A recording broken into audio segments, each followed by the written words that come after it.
March 5, 1944, the Burmese jungle, U.S. Army 849th Engineer Aviation Battalion Camp.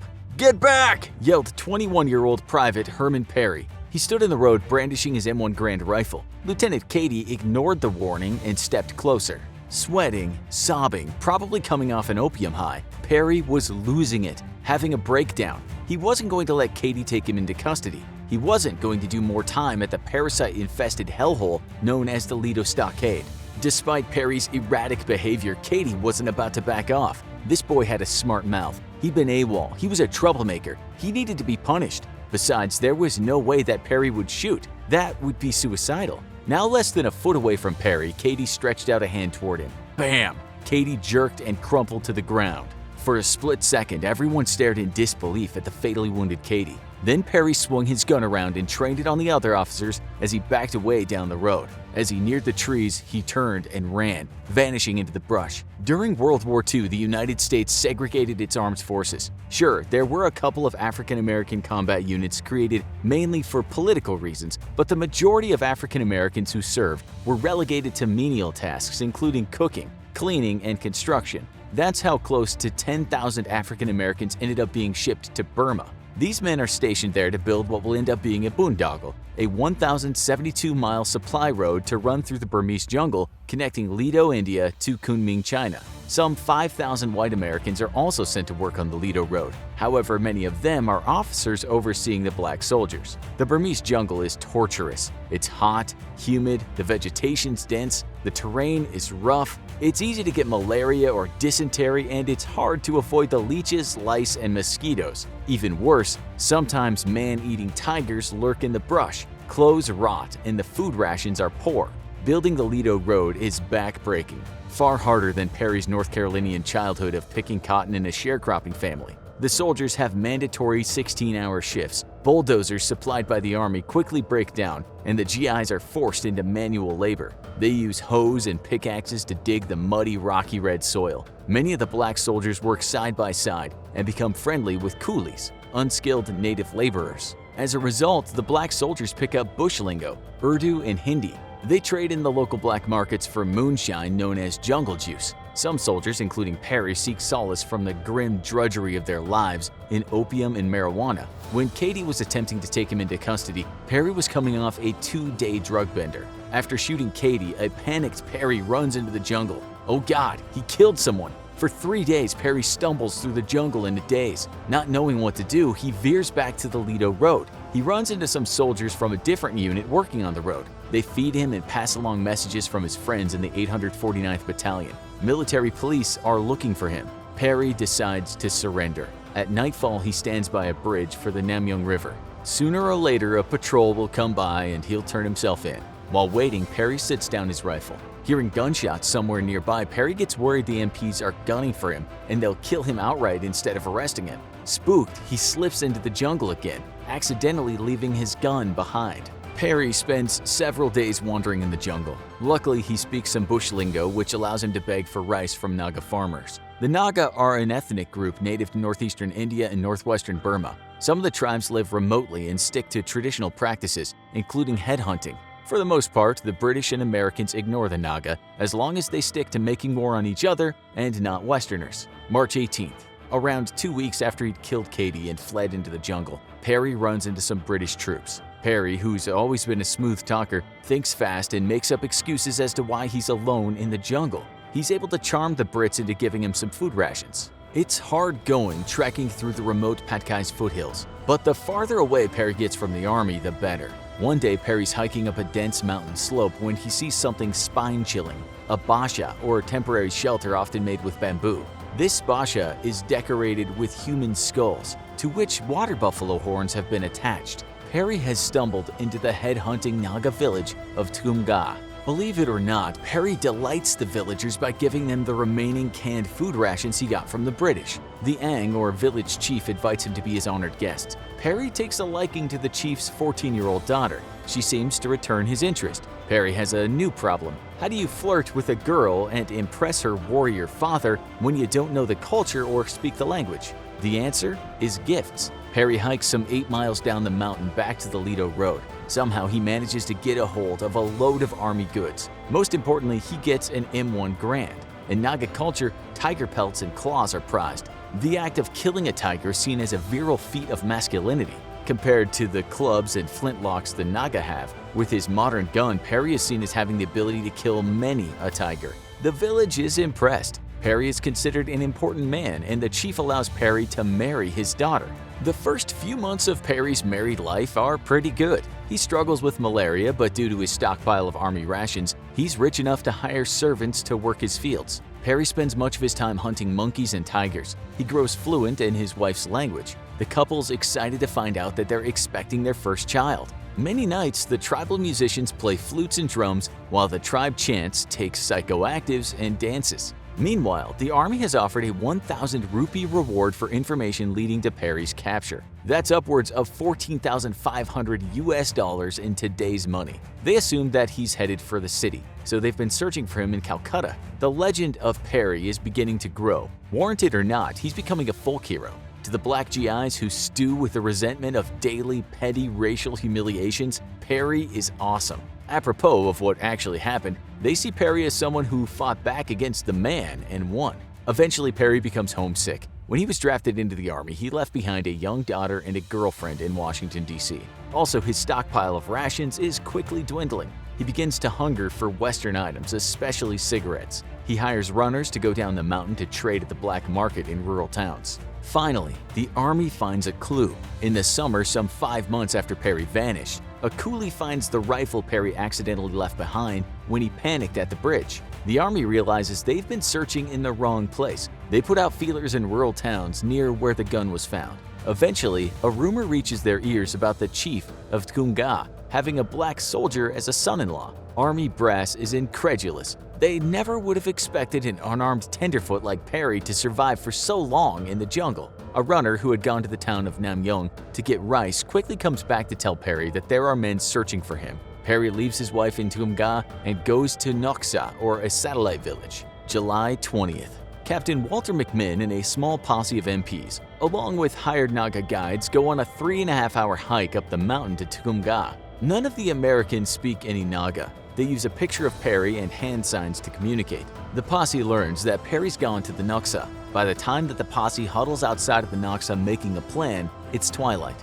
The MPs get a guide to go ask Perry to borrow his gun for a hunt. The ploy works. It's a common request and Perry agrees, which leaves him unarmed. Army snipers sneak through the brush and position themselves around Perry's Basha. They have to be careful. It would be diplomatically unwise to accidentally kill any Naga. While eating dinner, Perry sees flickers of light outside. The Naga don't have flashlights. It can only mean Westerners. Perry thinks about trying to sneak into the pitch-black jungle behind the village, but tigers have recently been a problem. He grabs a dao, or short Chinese sword, and lights a bamboo staff to use as a torch. Getting up his nerve, Perry goes outside. McMinn immediately blinds Perry with his flashlight, ordering him not to move. McMinn fires, but misses. Perry takes off, and the soldiers chase him, shooting as they go. Perry seems to vanish into the jungle, escaping the ambush, but then they find his body at the bottom of a hill. Perry's been shot in the chest. Around 10 p.m., McMinn hikes several hours back to Namyong to get a doctor and more soldiers. Even with the extra manpower, it ends up being a 9-hour ordeal to carry the stretcher bearing the 170-pound, severely injured Perry down the mountain to reach Lido Road. From there, an ambulance takes Perry to the 73rd Evacuation Hospital at Xingbuyang. Perry spends the next several days recovering. While Perry's hyped up on morphine and other medical drugs, he's frequently interrogated. At first, he denies being Perry, but then finally admits his identity and confesses to shooting Katie. He's coerced into signing a 3-page document that he's told is a statement of what had happened, though Perry thinks some key facts are missing or distorted. Against his better judgment, he notarizes and signs the paperwork. On August 28th, Perry is deemed healthy enough to be transferred to prison. He's sent to the notorious Lido Stockade, the very prison he was trying to evade when he shot Katie in the first place. This is his second stint in the stockade. Several months before the whole shooting incident, Perry had spent hellish months in Lido, convicted for disobeying orders when an officer tried to assign him extra work. Though Perry's sentence for disobedience was 90 days, he'd been forced to serve an extra couple of weeks in the stockade without an explanation.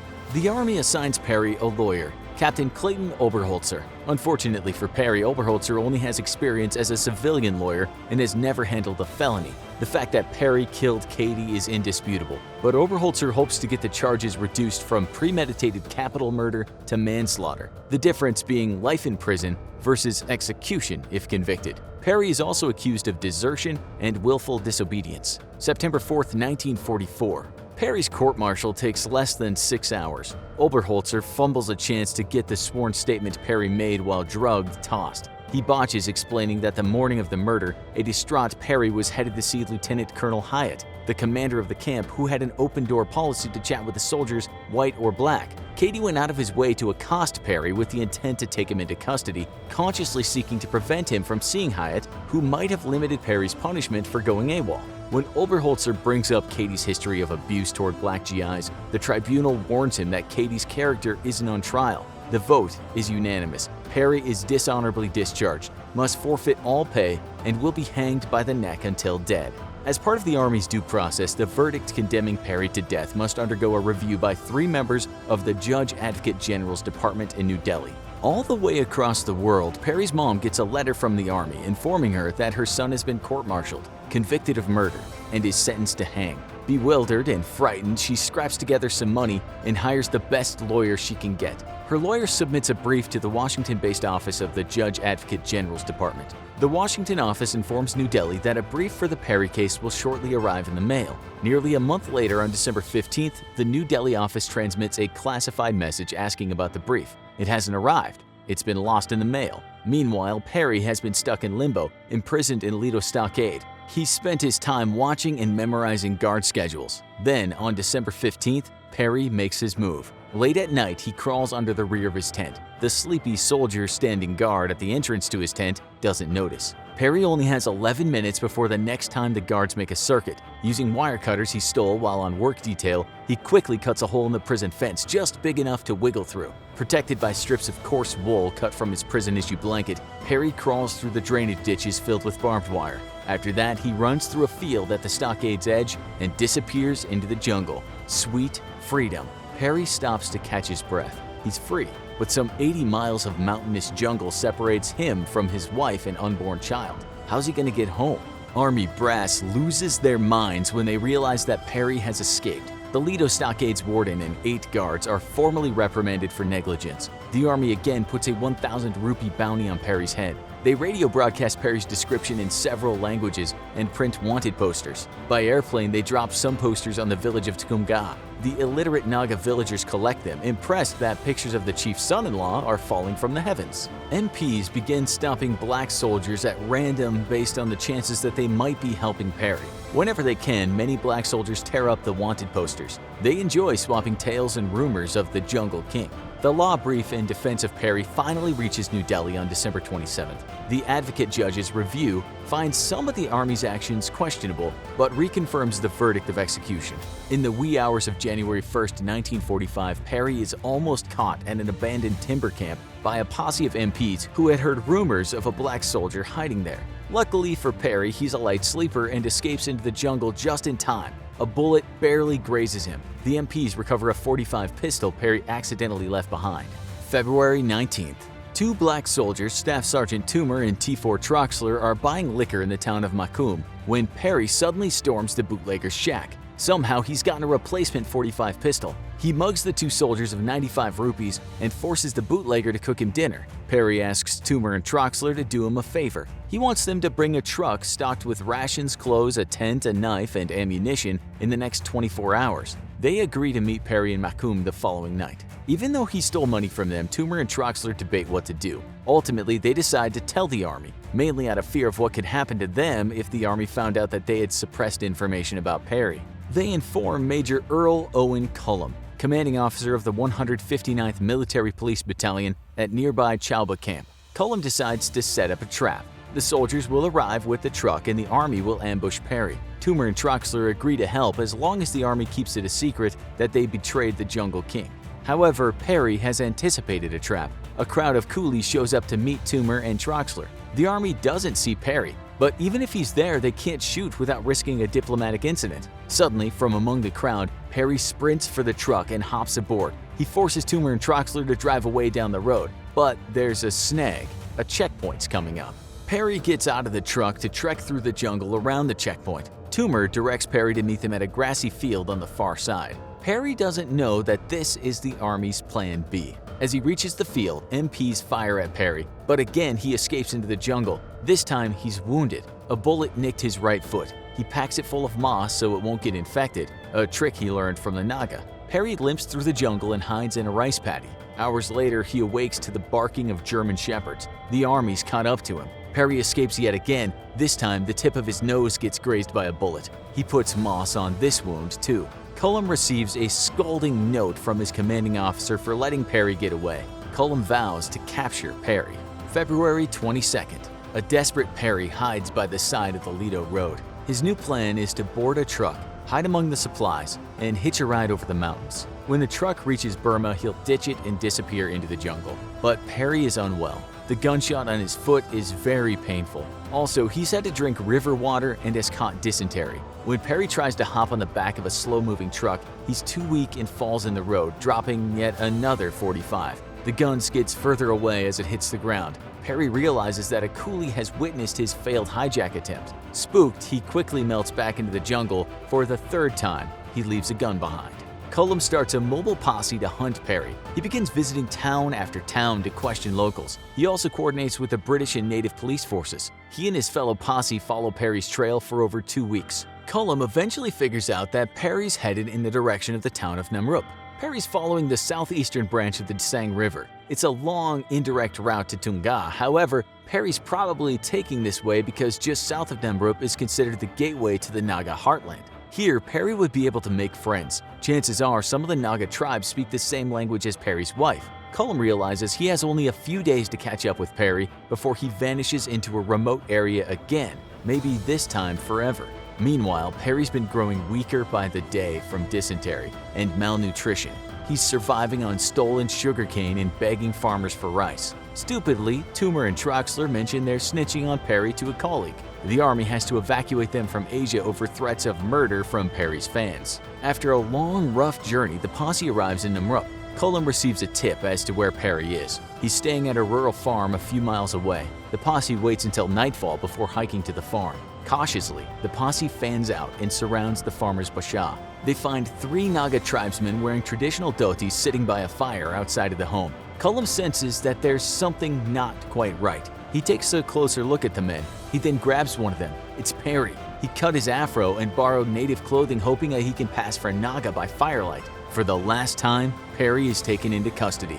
Under tight security, a sickly Perry is transported to the Chabua stockade and kept in an isolation cell. The army decides not to return him to Lido stockade. They fear a potential racial uprising. Perry's interrogated by MPs who want to know where he got his guns. Perry refuses to snitch. He's sorry over Katie's death, but also says that he would have killed his pursuers if he had a chance. March 15, 1945. A few days after his capture, Perry is woken before dawn and under extremely tight security transported to Lido stockade. Per his last request, Perry is allowed to write a farewell letter to his brother Aaron and given a final cigarette before he's quietly hanged just after 7 a.m.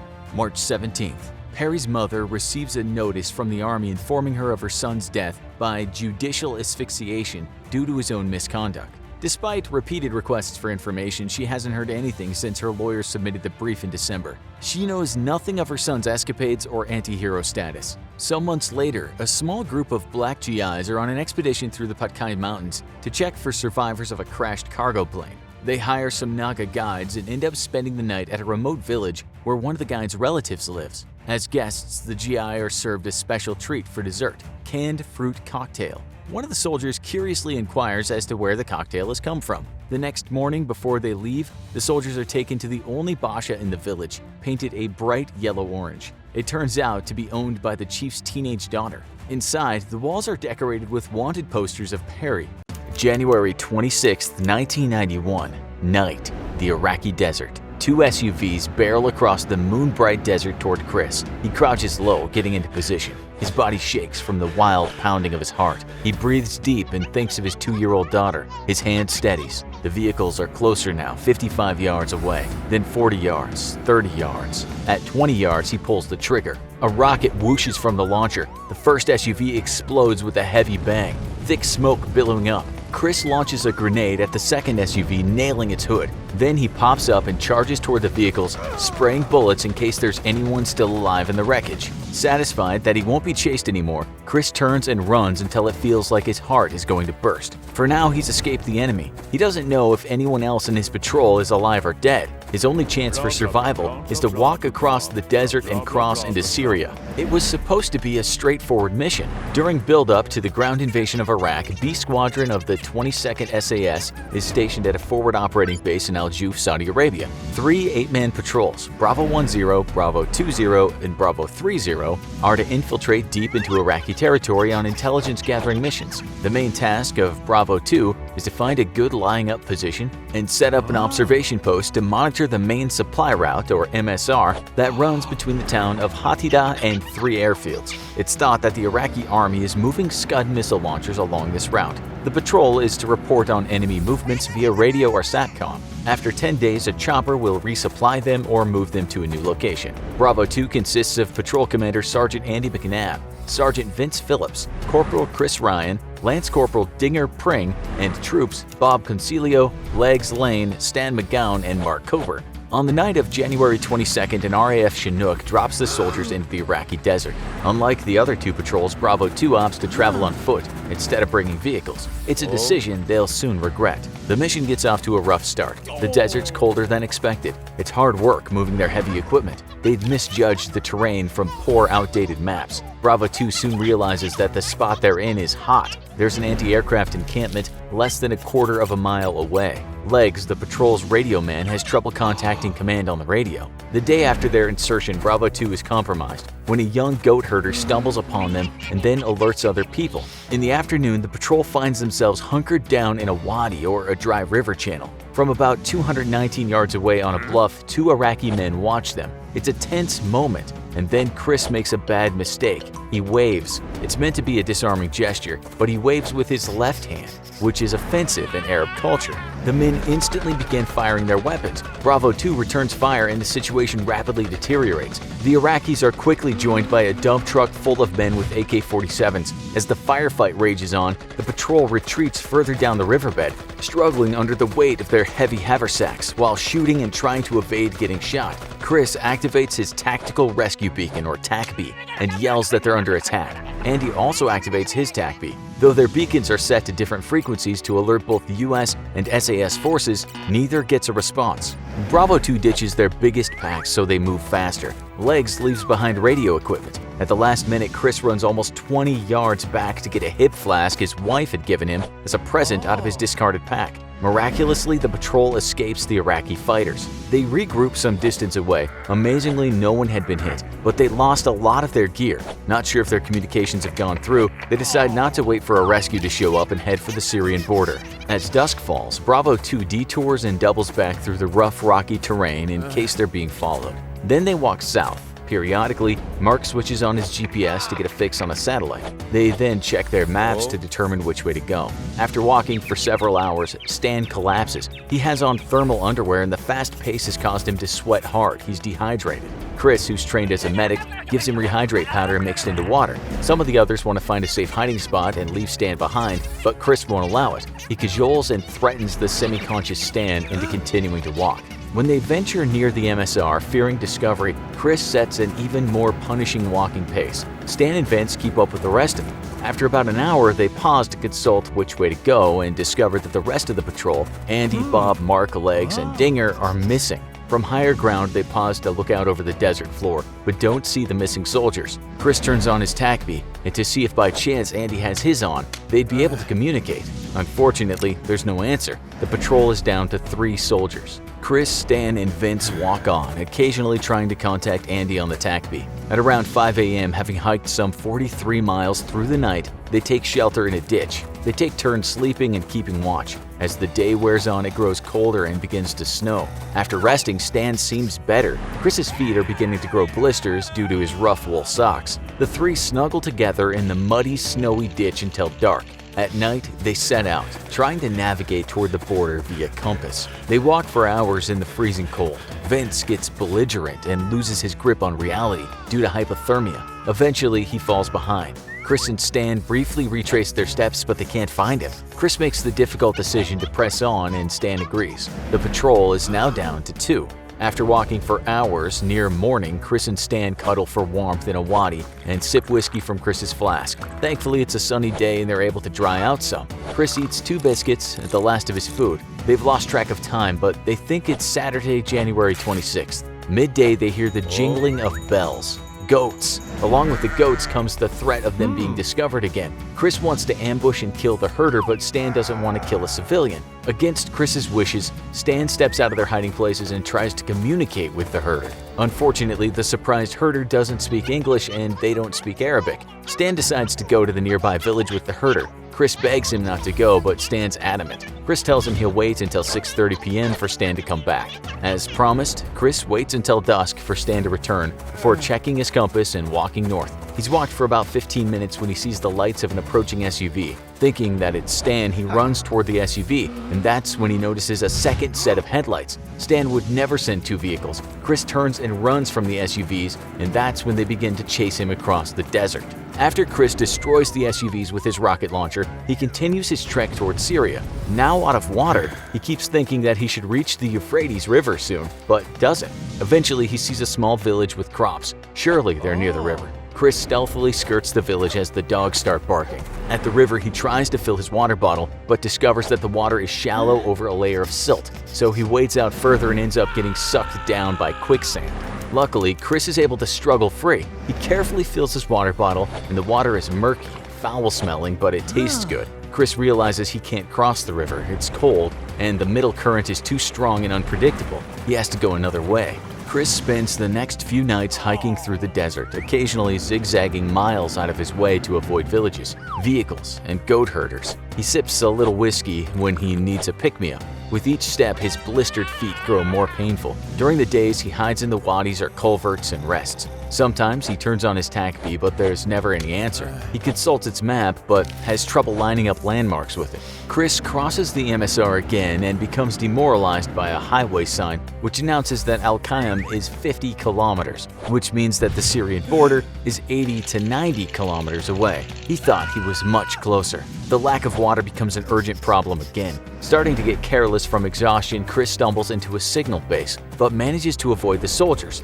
at times crawling and shimmying across the ground. He finds a clear spring and fills his water bottles. Then Chris accidentally wanders into the large compound of a local politician. A huge portrait of Saddam Hussein is painted on one of the buildings. As the day approaches, Chris is deciding where to hide when he realizes that 2 men are headed in his direction. There's no way they won't see him when they pass. Despite his exhaustion, Chris's training takes over. He ambushes the men, stabbing one in the throat with his knife. He wrestles the other man to the ground and, using a judo hold, snaps his neck. He drags the bodies into the tall grass by the riverbank to hide them. Chris takes refuge in a stinky sewer culvert full of rotting trash and feces. He can barely maneuver his stiff fingers to open his water bottle. Finally, he gets it open and takes a sip. The water tastes metallic and seems to burn Chris's mouth. He spits it out and uses his flashlight and compass mirror to check his tongue.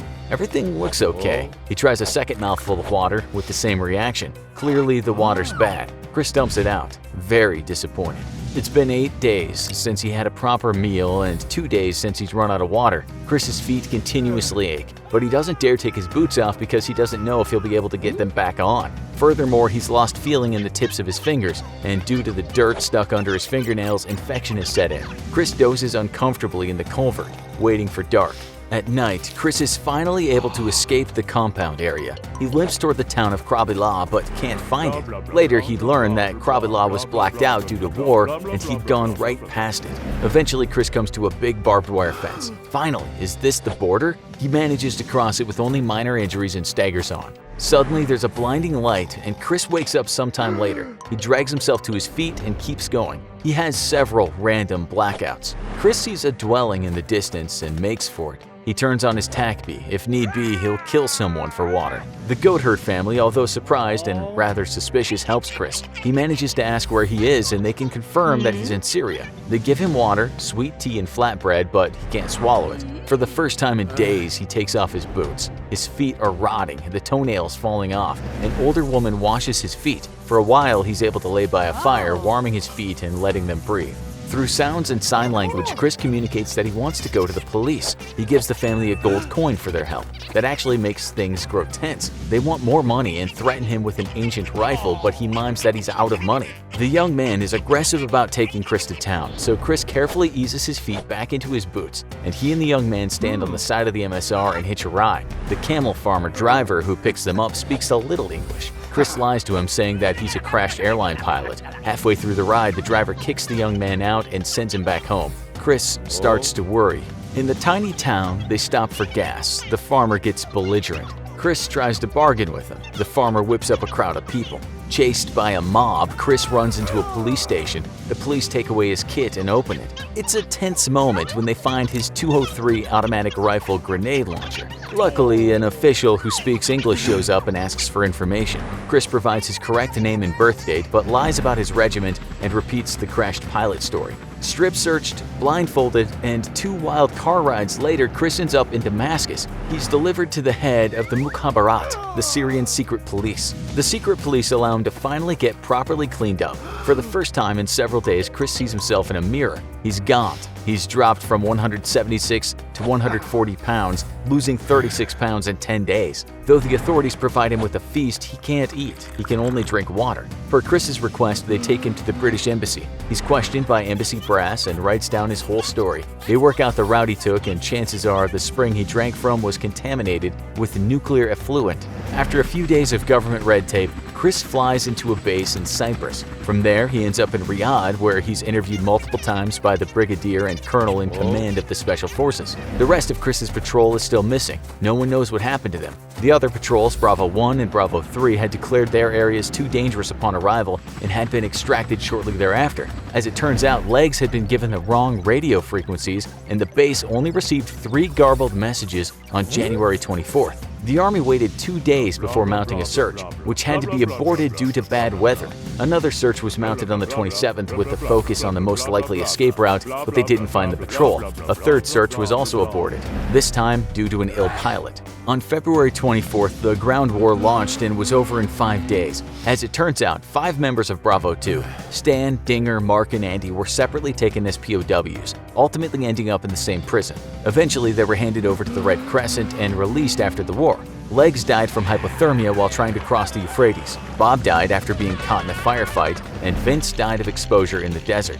The patrol originally broke into 2 because Andy heard a jet and stopped to use his TACB. Bob, Legs, Mike, and Dinger had been behind Andy, so they stopped with him. After trying to contact the jet, the men saw movement ahead and thought it was an Iraqi patrol, so they stayed put until the patrol moved on, and by that time, Chris, Vince, and Stan had vanished. Chris physically recovered in about 6 weeks. The dentist had to remove some loose teeth, and Chris's gums had receded due to malnutrition. He also had a blood disorder from drinking dirty water and a high level of enzymes in his liver produced in reaction to the nuclear effluents. Thankfully, he didn't have radiation poisoning. It took Chris much longer to overcome the recurrent nightmares and psychological scars the mission caused. In all, he walked just under 200 miles in 10 days. You ever had that nightmare where you're naked and everyone's laughing at you? Well, for mountain man John Coulter, the bad dream was real. The hot summer sun beat down on his unmentionable places as a crowd of Blackfoot Indians made crude gestures and taunted him. They'd already killed his partner, and now a group of leaders were deciding his fate. Suddenly, an elder grabbed Coulter's arm and led him away.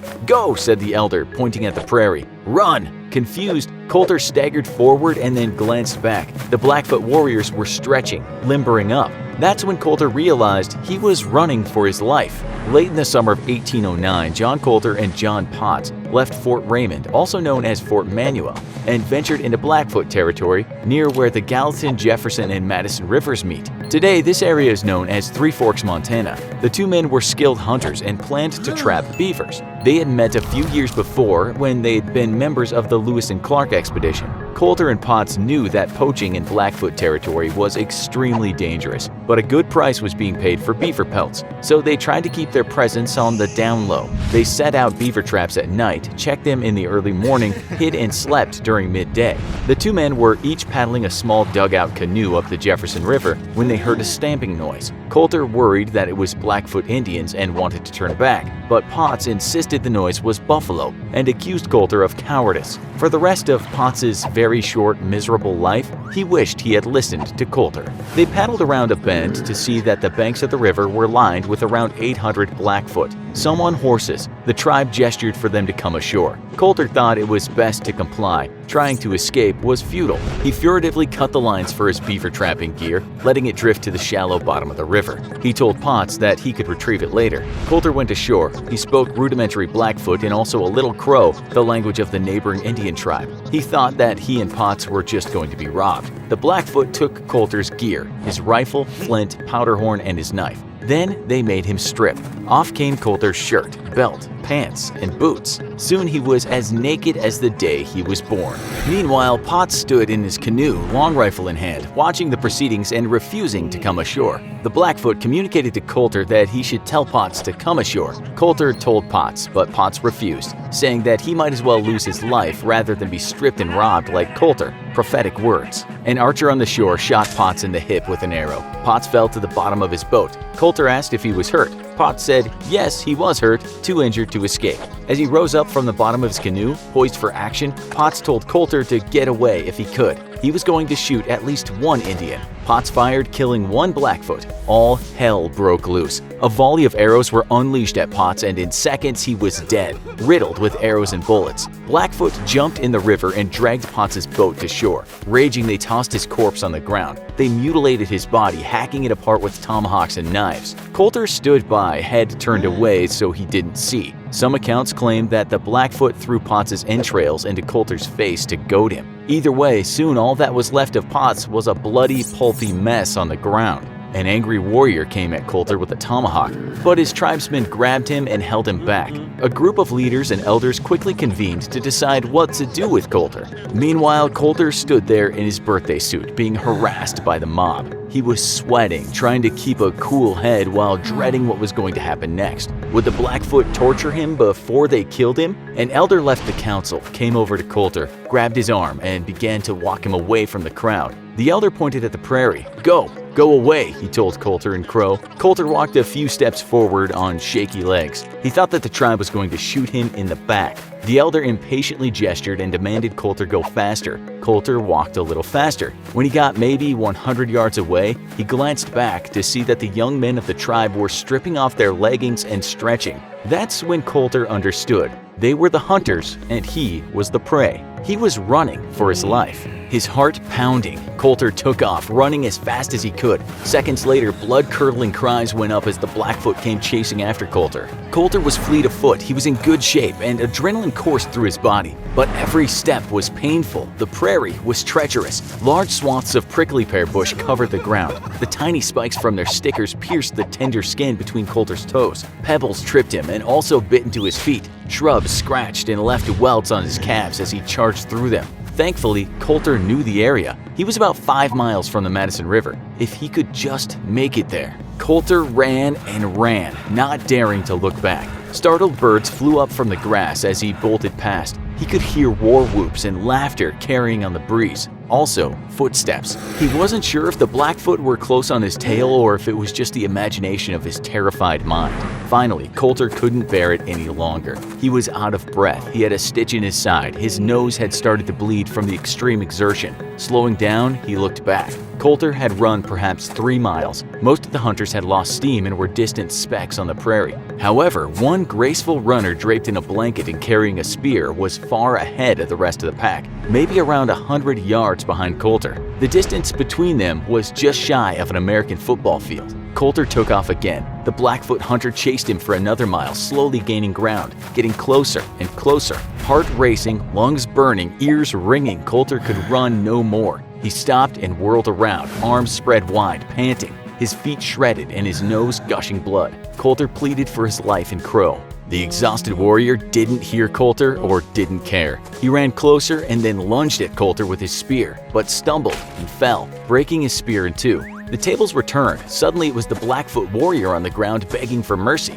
Coulter snatched up the half of the spear that had the sharp head and impaled the warrior, pinning him to the ground. Coulter worked the broken spear free of the dying man and stole his blanket. Buoyed by a fresh wave of energy, Coulter turned and ran for the river, which was about a mile away. Coulter gained a little extra time as the Blackfoot stopped to check on their fallen tribesmen. The discovery of their comrade's death sent the Indians into new paroxysms of rage and grief.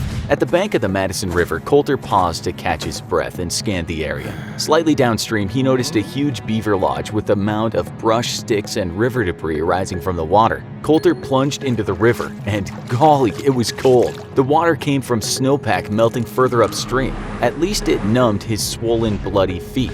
Coulter swam to the beaver lodge and dived down to come up under the wall and enter it. Beaver are clever animals, good at construction. Their lodges are often multi-roomed and two-story. The interior made watertight by an intricate weave of twigs, grass, and mud. Coulter secreted himself on the dry second level of the ledge. Just in time, the Blackfoot splashed into the river, searching for Coulter. They stood atop the beaver mound, poked spears into it, and argued about which way Coulter went. Coulter lay inches under them, scarcely breathing, worried that the hunters would fall through or set his hiding place on fire. Thankfully, they didn't. Instead, the Blackfoot spread out to comb the area. Several men crossed to the opposite bank to look for him on the other side of the river. Coulter stayed in his hiding place, terrified that they had left someone on watch. The main pack of hunters came back 2 hours later, angry, having not seen hide nor hair of Coulter on the far side of the river. Finally, the Blackfoot left, returning to their tribe. A shivering Coulter decided to play it safe and stayed put until dark. Then he finally left the beaver lodge and swam many miles downstream. Finally, Coulter emerged from the water, chilled to the bone. All he had was the sharp end of a broken spear and a sodden blanket. No food, no clothing, and no gear. He was hundreds of miles from the nearest fort. Worse yet, an angry Blackfoot tribe was probably monitoring the nearby mountain pass. Sure, going through Bozeman Pass and following the Yellowstone River was the quickest route back to Fort Raymond. However, that route would take Coulter through the heart of Blackfoot country. He didn't want to chance it. Coulter took a long detour which added probably 100 miles to his journey, but it was far safer. Coulter walked about 30 miles east toward the Bridger Mountains. To get over the mountain, he climbed a near vertical peak. Hiking through the snow-capped peaks at the top of the mountains was especially hard, as he had only his alone blanket to stay warm. Once over the mountains, Coulter walked across the Great Plains and then through the Montana wilderness. He ate berries, bark, and roots known as prairie turnips, dug up with his hands and the spear point. 11 days and some 300 miles later, Coulter finally arrived back to Fort Raymond. He was naked, sunburned, covered in insect bites, and emaciated. His feet were swollen and blistered, his eyes were glassy, and his beard long and scraggly. Close companions didn't even recognize him. Coulter spent several weeks recuperating from his narrow escape and arduous journey home. Later that winter, Coulter, who was brave, foolish, or insane, or perhaps a bit of all three, headed back into Blackfoot territory. He wanted to retrieve his expensive beaver trapping gear which he had dropped into the river on that terrible summer's day he ended up being hunted. Since it was the dead of winter, Coulter figured he'd be okay. He thought that the Blackfoot would be hunkered down in their camps until spring. Coulter traveled through the Bozeman Pass and reached the Gallatin River. One evening, he was settling down to a nice meal of boiled buffalo meat by his small campfire when his sharp hunter's ears detected the telltale sound of twig snapping. Operating on instinct honed from years of living in the wilderness, Coulter dove down atop his fire, extinguishing it. Muskets cracked and musket balls whined over Coulter's head as he lay in the darkness. Finally, Coulter had enough. He hastily packed up and went back to Fort Raymond, eventually heading east to buy a farm, settle down, and get married. November 22, 1963, President John Fitzgerald Kennedy's open-top Lincoln Continental limousine drives through the streets of Dallas, Texas. Crowds are ecstatic, cheering,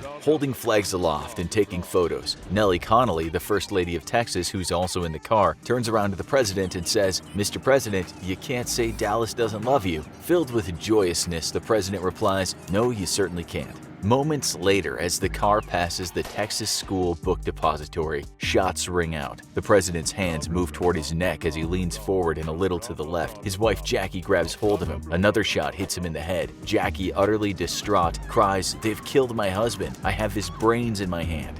This was one of the most shocking events in US history, and not without controversy. For many years after, right up until today in fact, various theories have been put forward as to how it actually happened and who exactly did it. However, one man and one man only was ever charged with the crime, and that was Lee Harvey Oswald. You've all heard the name. You've likely heard some of the countless conspiracy theories about the assassination, but we guess not so many of you know much about the man who is said to have pulled the trigger. Today you're going to meet him, and you're also going to ask yourself what would drive a person to do such a thing. That's something you can tell us at the end of the video. Lee Harvey Oswald is born on October 18, 1939. He doesn't have the best start in life since his father dies of a heart attack just 2 months into his life. The family, now the mother named Marguerite, young Lee and his two half-brothers John and Robert, are thrust into poverty. Those kids move around in the city of New Orleans, from orphanages to children's homes to boarding schools. Not having a father figure around young Oswald's development is what you might call strangled. As his older brothers once said, very early on he learned that he wasn't wanted. We weren't wanted. Mother was always alienating herself from us. When he's 12, Marguerite takes him to New York City, where they live in a rundown area in the Bronx. He's pretty much asked to take care of himself as his mother goes out to work. He hardly goes to school at all. Instead, he hangs around the zoo and rides the subway system. It's at the zoo where one day a truant officer sees him. Oswald is not happy about being found out, calling the officer a damned Yankee. He ends up in a detention center called the Youth House, and while there he has a psychiatric evaluation. He's said to live a vivid fantasy life and possibly has some kind of personality disorder. One thing's for sure, the kid desperately needs some love and attention. His social worker confirms this, saying he is emotionally frozen, having never really developed a relationship with anyone. You get the feeling of a kid nobody gave a darn about, says the social worker.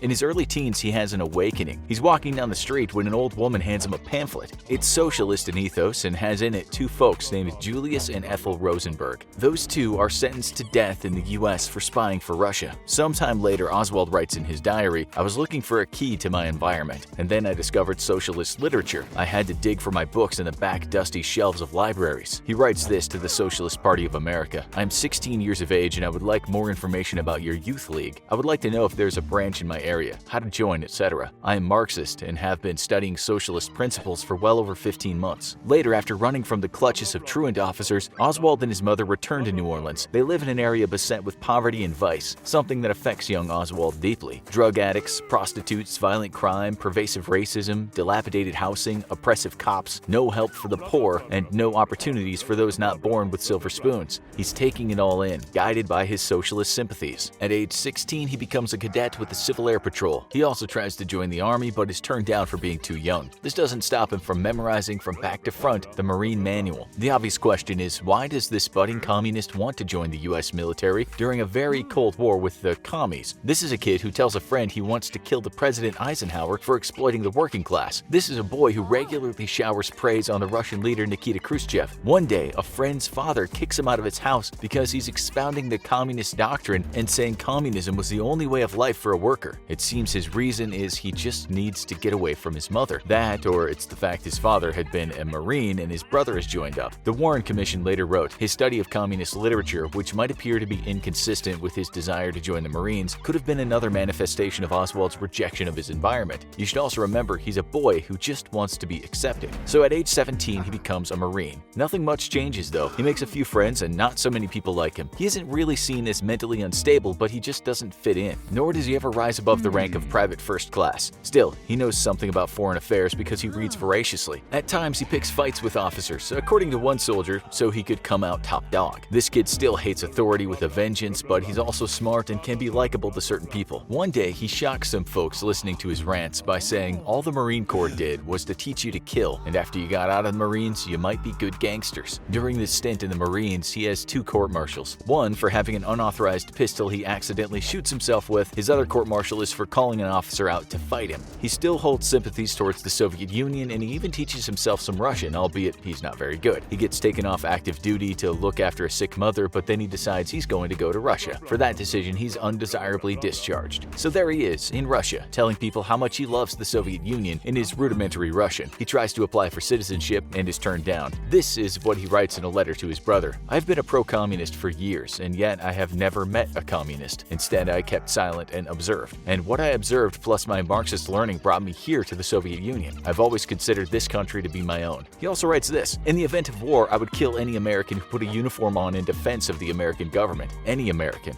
Just before his visa runs out and he's about to leave the country, he cuts himself on purpose, after which he's taken to a psychiatric facility. He actually can't believe that the country he's given his heart to has snubbed him. In his diary, he writes, "I am shocked." He says his dream has been shattered because one solitary official has taken it upon himself to turn his visa down. He finishes an entry in his diary with these words, "I decide to end it. Soak fist in cold water to numb pain, then slash my left wrist, then plug wrist into bathtub of hot water. Somewhere a violin plays as I watch my life whirl away. I think to myself, how easy to die, and a sweet death." When he gets out of the hospital, he goes straight to the American embassy. He has a signed note with him, which he hands over to an official. On it are the words, "I, Lee Harvey Oswald, do hereby request that my present citizenship in the United States of America be revoked." He says he wants this for political reasons. He's a Marxist now, and damn American poverty and the life he lived as a kid. He says the only real reason he joined the Marines was that he wanted to have a chance to observe American imperialism. He writes in his diary, "I'm sure Russians will accept me after this sign of my faith in them." He's right. He's allowed to stay. But does he then become a tool of the Soviet government? Is he hired as a spy? Is he trained as an assassin? Perhaps not. And later investigations will say that. Not only that the Russians are obviously a bit suspicious of him, so the KGB follow him around a lot and plant bugs in his house. Oswald is actually working for neither side. He's sent to work as a lathe operator at an electronics firm in Minsk. Over there he's given quite a good wage packet and lives in an apartment that's better than most people's places. Still, his distrust of authority doesn't change. He talks about the oppressive Soviets. Communist Party officials, he writes, are given benefits that he believes they shouldn't receive. His conclusion is that they are fat, stinking politicians over there just like we have over here. In January of 1961, he writes in his diary, "I'm starting to reconsider my desire about staying. The work is drab, the money I get has nowhere to be spent, no nightclubs or bowling alleys, no places of recreation except the trade union dances. I've had enough." He subsequently gets in touch with the US Embassy and says he wants to come home. Prior to that happening, he has a whirlwind romance with a 19-year-old pharmacology student named Marina Prusakova. After 6 weeks, they marry, and around a year later, they have their first child. Not long after, the three of them land on American soil, ready to live out the American dream. But something happens on Oswald's return. He suddenly becomes not himself, not the man Prusakova knows. He's become easily enraged, irritable, she later told a court. After coming to the United States, Lee changed. "I did not know him as such a man in Russia. What has happened to him? Well, that's the million-dollar question. Maybe his demons have caught up with him." This is a young man who's had psychological problems as a child. He's trained in the Marines, and that hasn't helped. He's tried moving to the Soviet Union, and that hasn't helped either. Here's a man that now detests both communism and capitalism. This is evident in this writing, of which one diary goes like this: "No man, having known, having lived under the Russian communist and American capitalist system, could possibly make a choice between them. There is no choice. One offers oppression, the other poverty. He believes there can be another system, one which doesn't have the shortfalls of capitalism and one which isn't a corrupt and twisted form of Marxism." He writes that he hates the mass exterminations of Stalin and how communism oppresses people. He equally detests what he considers a corrupt form of capitalism in the US. He gets a job as a sheet metal worker, but he soon leaves that. He then starts working as a photo print trainee, but is fired after rankling one too many people when waxing about his beliefs. He isn't very good at the job either. But what really peeves his fellow employees is the fact that one day he brings to work a Russian-language newspaper. His employer said the newspaper incident wasn't the only reason he was let go, but it didn't do him any good. Oswald is rejected once again. Is he now ready to put his hand on the trigger? In March 1963, he pays $29.95 for a second-hand 6.5mm Carcano rifle. He buys himself a revolver, too. The next month, retired U.S. Major General Edwin Walker is sitting at his desk in his home in Dallas when suddenly there's a loud crash. He's injured after bullet fragments connect with his arm. To investigators, it looks like an assassination attempt, and it is. One it will turn out that was undertaken by Lee Harvey Oswald. This isn't discovered until later, though. Why has he done it? Oswald despises Walker for his far right-wing sentiments, his anti-communist stance, and his racist attitude. According to his wife, he believes that if someone had killed Hitler in time, it would have saved many lives. He thought he was doing the right thing.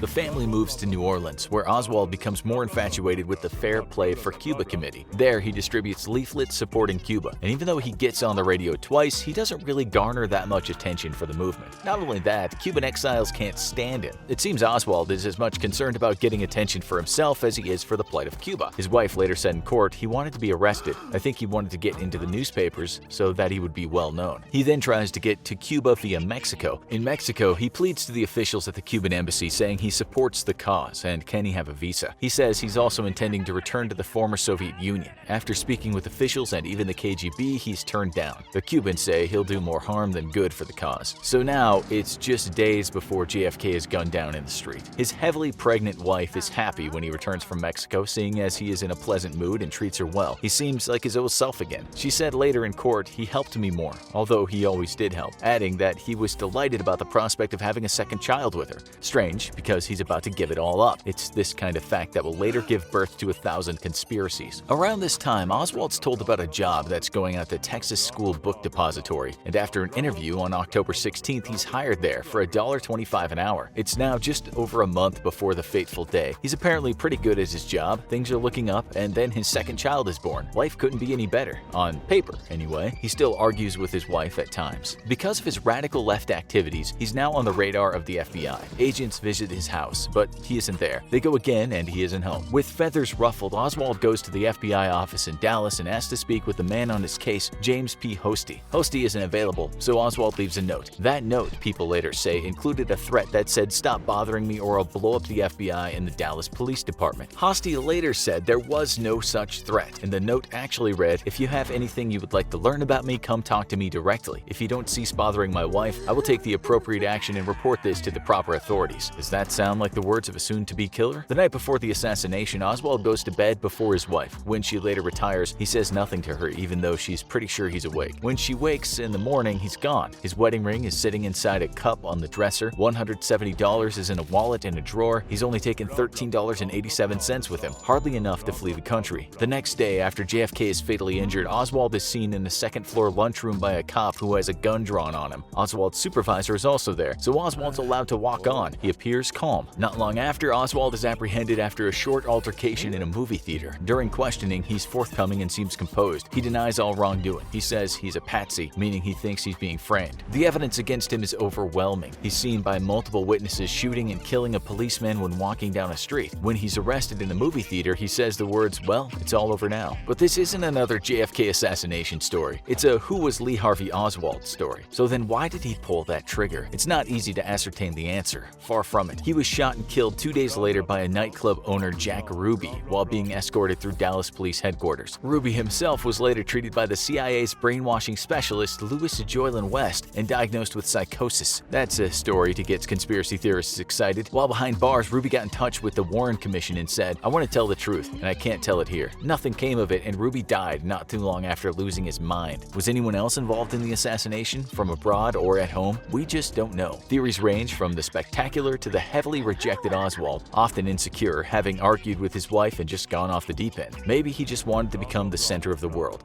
Maybe he really thought he could help society, or perhaps, as many theories go, the Mafia was involved, the KGB was involved, the Soviets were involved, or the Cubans were involved. If you like rabbit holes, this is a deep one. Polls show that way more Americans believe he was part of some kind of conspiracy rather than acting alone. Was he an insecure guy that managed to shock the world without any help, or was he a pawn in a much bigger game? November 18, 1978, an employee at Burger Chef swings by the restaurant to say hi to his workmates as they finish their evening shift. He opens the door to find the restaurant is empty. The lights are on and things don't look that out of the ordinary for just after closing time. But he doesn't see any of the 4 staff that should be working. Those are 3 teenagers and the 20-year-old assistant manager. It's eerily quiet, so he shouts out, "Hey guys, what's up?" No answer, so he shouts again, now becoming a little bit nervous as he peers at burger cartons that should have been cleaned up. "Hey guys, stop messing around!" There's still no answer. They aren't in the back either, nor are they in the office or the bathroom. They've gone, just vanished. The guy calls the cops even though he's sure they'll turn up nearby or something. They will turn up, and what ensues will haunt that young man for the rest of his days.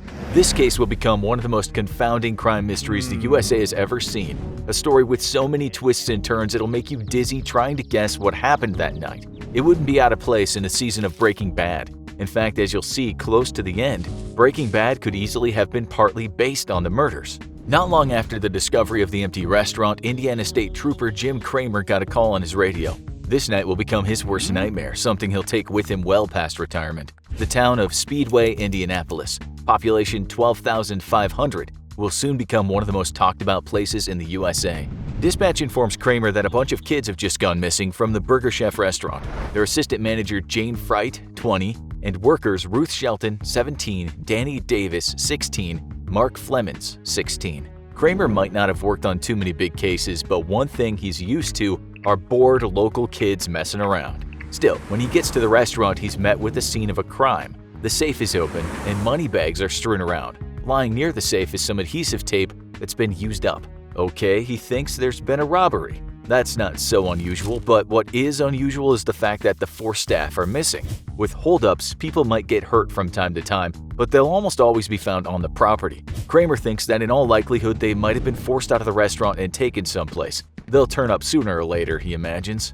More cops arrive at the scene, as does the Burger Chef manager. He informs the police that only $581 has been stolen. Not a lot of cash, even back in 1978. It seems obvious, say the cops. The kids took the money and have gone on a spending spree. Maybe they took the loot and hit the road, probably after having a beef with the manager. But then one cop starts shaking his head. He's seen enough TV to know something's amiss. If that's the case, he says, why are the bags and purses here? Surely they would have taken them with them. The older cop laughs in a derisive manner. One of them says, "Okay, Columbo, maybe it was the butler that did it with the ice cream scoop in the toilet." They're pretty sure it's a case of dumb kids who didn't exactly think through their crime. They're so sure that's the case, they don't even tell the restaurant not to open the next day. The next morning, staff will clean up what's actually a major crime scene. As you'll see, this will have profound ramifications. The young cop was right. The kids don't turn up at all. They don't call their parents or friends, they haven't been seen anywhere. 2 days later, a couple's out hiking in a quiet lane alongside some woods. They see tire tracks, except it looks as if someone was in a hurry and skidded off the lane. They follow the tracks and head off into the woods. The spot's about a half-hour drive from Burger Chef restaurant. First, they find the bodies of Ruth and Danny. They're face down and have been shot execution style in the back of the head multiple times. They've also been beaten around the face. The woman puts her hand to her mouth in shock. The man looks around, wondering if the killer might still be in the woods. It's then he sees something he'll never forget. He says nothing to his wife and just walks toward another body. It's the assistant manager, Jane. She's been stabbed twice through the heart. Whoever did it used so much force the blade broke off in her chest. The third victim, Mark, is a bit further away near a creek. He's been beaten so badly he barely looks human. His face is a bloody pulp. It'll turn out that the cause of death was him choking on his own blood. What he was hit with is still a mystery, although a large chain will become a suspected weapon. This is not only an astonishingly brutal crime, but one that's unusual even in a country well known for its regularity of violent crime. But it seems like a needless crime. Why on earth would someone have done that? They already had the cash. Okay, so they might have been seen, but even so, a quadruple murder? Also, given the fact that the murders were so violent, one might assume the killer had known the youngsters. This looked like a revenge crime. It just didn't make sense though. The victims didn't have all the same friends and they didn't have any known enemies. They were still kids, not arch criminals. At one of the girls' funerals, the minister, close to tears himself, looked over at the grieving family. Gritting his teeth, he said, "Somewhere in this city, this state, this country, there's a man or men who are the executioners of the 4 precious lives. Sooner or later, they will be caught and judged." Why, oh why, would anyone have done that to them? Watch on, because this story is gonna get wild. The cops came under a lot of scrutiny, of course. This was the biggest story of the year. People had just gotten used to the fact that Ted Bundy was no longer prowling the streets, and now they look at their TVs and hear how 4 innocent young kids have been viciously killed. Maybe it was a serial killer. It was the 70s, the so-called golden age of serial killing. Still, this crime didn't have the same MO as a serial killer crime. The place was robbed, which is not usually in the bag of tricks that deranged serial killers take to the scene of crimes. Not only that, none of the victims had been messed with sexually. Plus, they'd been killed in different ways, so the murders had separate signatures. Okay, so let's have a look at what could have happened. Firstly, there were 2 teenagers that said they saw something strange that night. They said they had spotted 2 men looking rather suspicious parked outside Burger Chef sometime before midnight. It was closed, so they did wonder why someone would wait outside. They went over to the car to investigate, whereupon the guys got out. They demanded to see the kids' IDs, acting like they were cops. Once they'd seen the IDs, the men said, "Get away from here. There's been a lot of vandalism in the area. They might get picked up." The kids said both guys were white in their 30s. One of them had a beard and the other guy was pale in complexion and had light-colored hair. The cops even had the kids hypnotized, thinking an expert might help better jog their memories. With that information, surely something would happen. Given the extreme nature of the crime, you'd think the perpetrators would have had a history of violence. So just go through the data and look at local men, or at least men in the state who fit the profile. Well, the police did that. They actually brought a guy in for questioning. He'd had a beard at least 5 years, but guess what? He shaved it off the night before he was brought into the station to stand in a lineup. The kid who'd seen the men didn't pick him out. The guy had been brought to the attention of the cops because of another man. He'd been in a bar one night and had a few too many drinks. While playing pool, the suspect turned around to a bunch of other guys and said he committed the murders. The next day, someone got in touch with the cops. He was brought in for questioning and had to take a polygraph. He passed it, and after a lengthy interrogation, he was no longer a suspect. Thing was, though, let's just say this guy wasn't exactly an angel. He had a bunch of dodgy acquaintances, and he told the cops who he thought might have committed the crime. As well as the guy with the shaved-off beard, he also told them about a fair-haired guy who was likely the other killer. But guess what? When cops looked for him, they discovered he was in prison when the murders happened. The police had nothing, but this story is just getting started. We looked at Indianapolis Star news clippings from a few years after the crime, and it seems the cops thought they had their man in the mid-80s. You see, one day they got a call from an inmate serving time at Pendleton Correctional Facility. The man's name was Donald Forrester. He told the cops right out that he'd committed the murders. Sometime later, he went with the police to where the bodies were buried. He told them where he dumped each one and told them about the broken knife, something he shouldn't have known because it wasn't made public. The guy had been in and out of prison most of his adult life. He was serving a 95-year sentence for abduction and rape when he got in touch with the police. He'd also abducted a woman prior to being sentenced. She escaped from him, jumping out of his moving vehicle. She told the police she was so sure he was going to kill her. This was a bad man, perhaps capable of killing 4 innocent people. This is how Forrester described the night of the crime. He said the brother of the assistant manager owed him and 2 others money from a drug deal. They went to the restaurant to get the cash from his sister, but she refused to give him anything. A fight broke out when one of the male staff tried to protect her. In the melee, one of the teens fell and hit his head. Forrester said they thought he was dead, and that's why they executed everyone. They'd driven out to the woods taking Demerol for some courage, while all the time the 4 victims were begging for their lives. It sounds like something from a movie, and we hate to say it, but it's possible the guy was making all this up. 95 years is a long time. Maybe he wanted to mess with the investigation, or maybe he thought he could get some years off his sentence. Still, when the cops spoke to the man's wife, she told them he'd driven out to near where those killings happened to collect firearm shell casings. She said later he flushed them down a toilet. So the cops went to the house and looked at the septic tank there. Guess what they found? Shell casings. Cops interrogated Forrester numerous times, but then one day he refused to talk, saying only that he'd lied to them and he hadn't committed the murders. He said he could help them though. He asked them for immunity from the crime in return for help. He got it, but still no arrests were made after all the supposed help the police received. The last newspaper clipping we could find read, "The immunity granted by Marion County prosecutor may be voided if it's shown he did participate in the killings." Why couldn't the police charge the guy? Well, they just didn't have enough evidence. Even with modern DNA technology, they couldn't make anything stick. Plus, the knife handle was missing, the gun was missing, and the restaurant had a good rub down by those hardworking employees. Police did test DNA many times and nothing led back to Forrester. Still, how did he know things that the cops had never made public? What about those bullet casings? And you should also know that his cousin, who was his accomplice in the abduction crime, lived directly opposite Burger Chef. It totally looked like he did it, but watch on because you might soon change your mind. For many more years, investigators looked high and low. If they'd been looking for a needle in a haystack, they'd have put every last piece of straw under the microscope. Some locals forgot about the killings, but others, amateur sleuths themselves, never forgot. Word on the street said the cops knew exactly who'd done it. Years later, Kramer, now retired, bald, wearing a white beard, said he was obsessed with that crime. Even now, he has a lot of names in his head, a lot of questions that need to be answered. One thing he is sure of is that the investigation was botched from the start. He said it's known that because the cops didn't take photos of the restaurant on the night of the murders, they staged the scene the day after. They were so sure that night that the kids were okay, they just didn't do anything. Kramer knows this case better than anyone. He says while a lot of names have been thrown around, the beard shaver, the pool player, the woman abductor, it's more complicated than it seems. It's too easy to name people that look or looked guilty, he said. In a recent interview, he also said, "I was in the dark. I'm still in the dark. And there are more twists to this tale." As we said at the start, there's a Breaking Bad element to the story. We will now ask you to recall a fictional fast food restaurant called Los Pollos Hermanos. This is the place the character Gus manages at the same time as running a mega meth lab. Well, police in this real case actually had evidence that a large drug ring was being managed out of that Burger Chef. It was investigated, but apparently just before the murders, that ring stopped operating there. It gets even stranger when you hear the dead assistant manager's brother was in fact later imprisoned for selling cocaine. While serving that sentence, he had a run-in with another prisoner. His name was Alan Pruitt. He walked up to the brother one day and said with a wry smile on his face, "Sorry about your sister." He said it in a way that suggested he knew a lot about those murders. A prison counselor that was close by said it seemed like a taunt. That counselor got in touch with the cops, and the cops in turn contacted Pruitt. This was a few years after the murder. Pruitt told the investigators that he had seen what happened at the restaurant that night. 2 men abducted the 4 youngsters and took them away in an orange van and the assistant manager's white car. He said the men were called Tim Willoughby and Jeff Reed. He also said at first he didn't think anything of it because he just thought they were all going out on the town.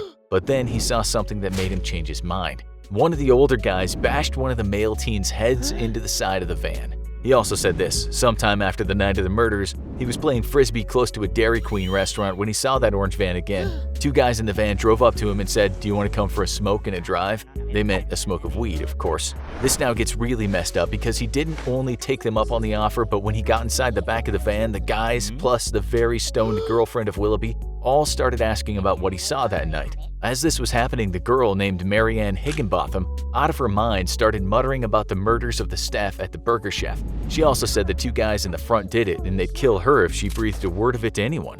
Pruitt, understanding the gravity of the situation, told the guys he hadn't actually seen them that night. The 4 of them then drove down a quiet lane nicknamed the Devil's Backbone. They stopped the van and everyone got out. The girl stood next to Pruitt and whispered to him, "Run, they're going to kill you." He shot off like a gazelle freed from lion's claws. Behind them he heard a gunshot, but then he jumped into a creek and swam away. When Kramer was listening to this, his impression was that Pruitt was telling the truth. As if this story couldn't get any darker, Willoughby later disappeared off the face of the earth. He has since been presumed dead, but his body has never been found. As for his girlfriend, the one who helped Pruitt, she was found dead, stuffed inside a barrel in 1979.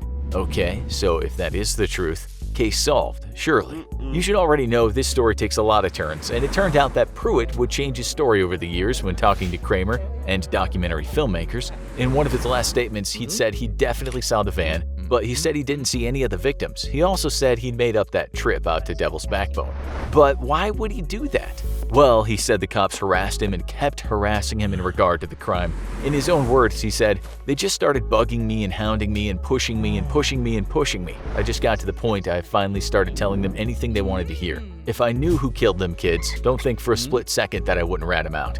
Then, guess what happened? That guy with the 95-year prison sentence called the cops again. For the second time, he'd said he'd committed the murders. Kramer went to the prison to talk to him, and he wasn't impressed. He said the guy confessed all right, same story, drugs, a heroic burger maker, teens begging for their lives, but Kramer said it was obvious Forrester was lying.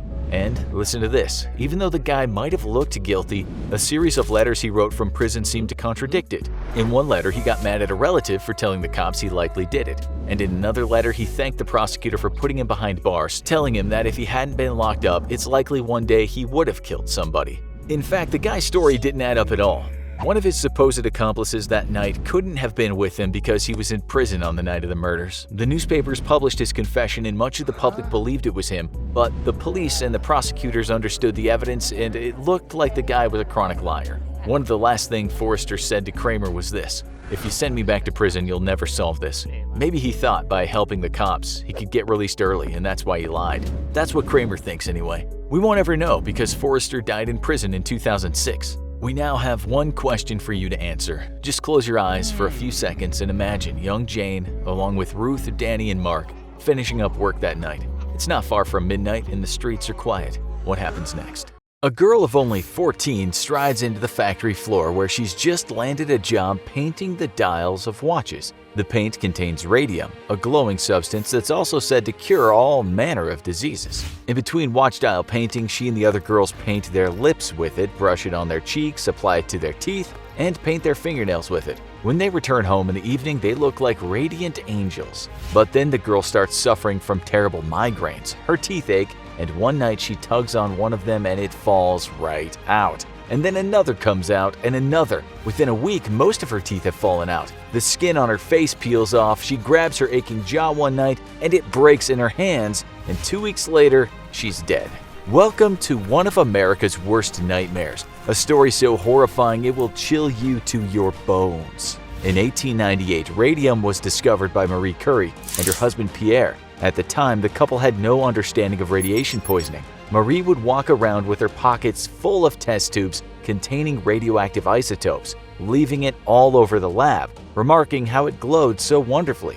A year before her book Radioactivity was published in 1936, Marie was dead. At the time of her death, she understood the perils in radium, but it was too late. During her final years, she was almost blind. Her fingers were badly burned from touching radioactive material, and she had a severe case of aplastic anemia, a disease that would eventually kill her. Prior to Curie's understanding of radiation poisoning, it was discovered that X-rays could treat some skin cancers and eradicate deep-lying tumors. Hooray for radiation, thought medical science, not knowing the side effects that were just lying in wait. Soon the quacks got in on the radium business, touting the radioactive metal as a cure-all. If it could cure cancer, then surely there were many more health benefits of radium.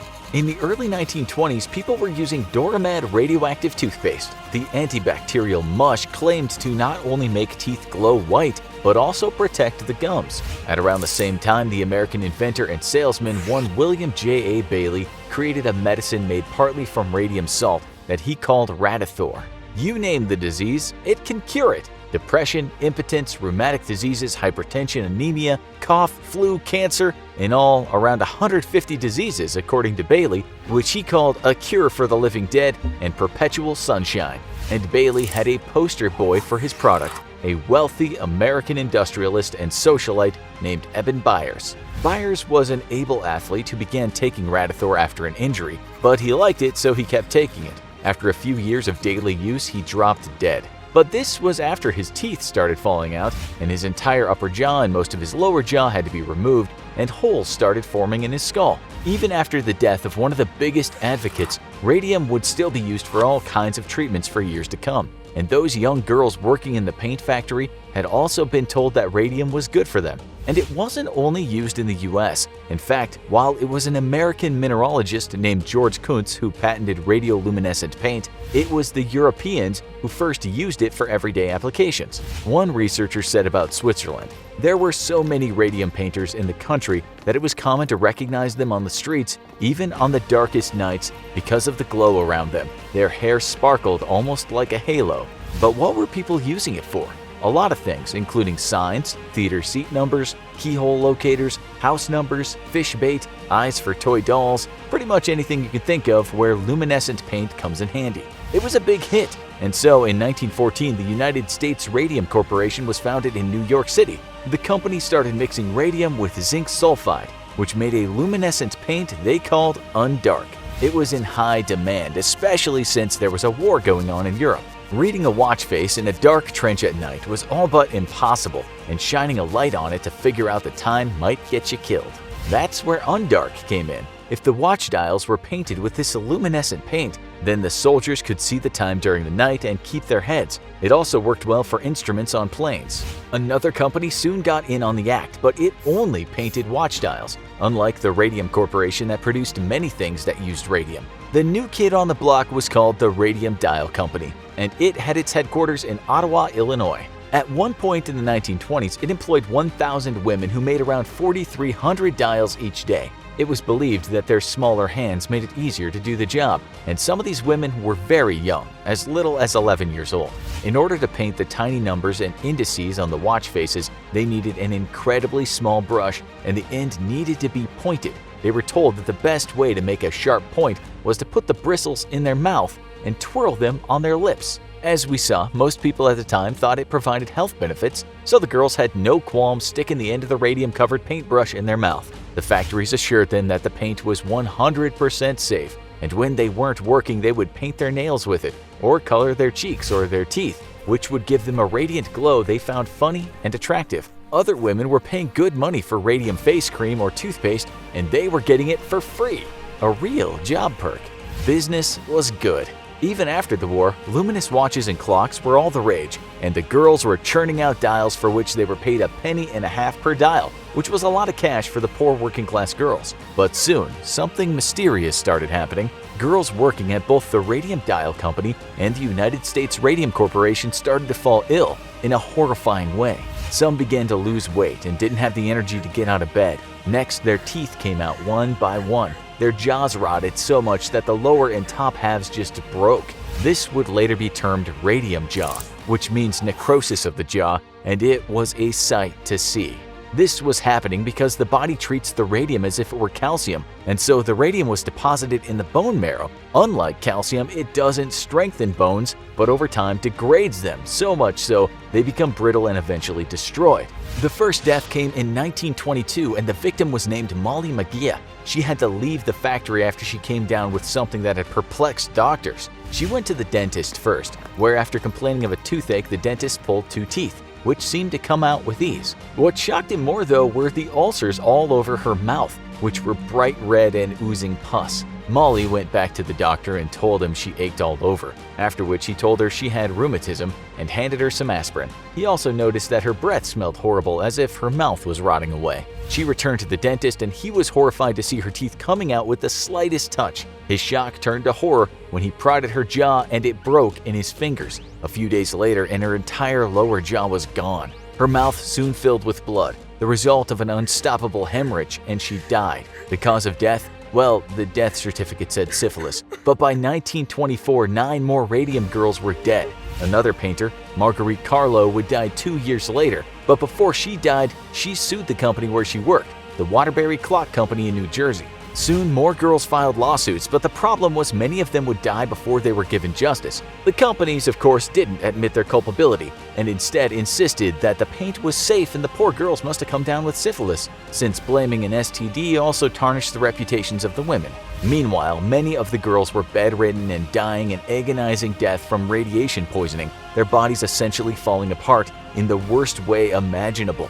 Then in 1925, a pathologist named Harrison Stanford Martland got on the case. He discovered that small traces of radioactivity contained in luminescent paint had killed or seriously injured young women who painted watch dials for a living. He realized that when the women put brushes in their mouths to sharpen the nib, they had been exposed to dangerous levels of radiation, and that ingesting the stuff was far worse than touching it. He discovered that what had happened, and what was still happening, was that it wasn't syphilis, but the radiation that was destroying the women's bodies from the inside out, what he called honeycombing their bones, leading to spinal fractures and shortened limbs. The girls now had proof, and they were determined to get justice, but it wouldn't be easy. One of the reasons was because the statute of limitations meant the girls needed to have filed their case not more than 2 years after they had been poisoned, but for many it was several years before they experienced symptoms. Eventually, a lawyer named Raymond Berry took the case against the Radium Corporation, which predictably tried to slow proceedings down, hoping that the women affected would simply die off.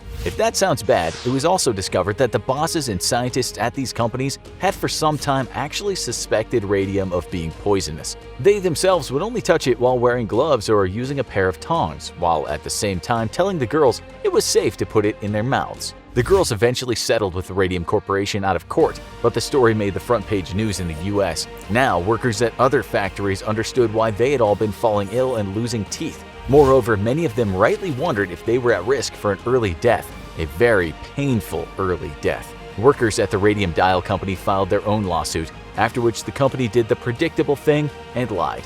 In a statement, the company said, "If we at any time had reason to believe that any conditions of the work endangered the health of our employees, we would have at once suspended operations." They even tried to cover up some of the deaths by trying to hijack the autopsies, and they also tried to hide the radium-infused bones of the women. Meanwhile, in the factory, the women were told to get back to work. They were informed that the sick people had just come down with a viral infection and that they were safe.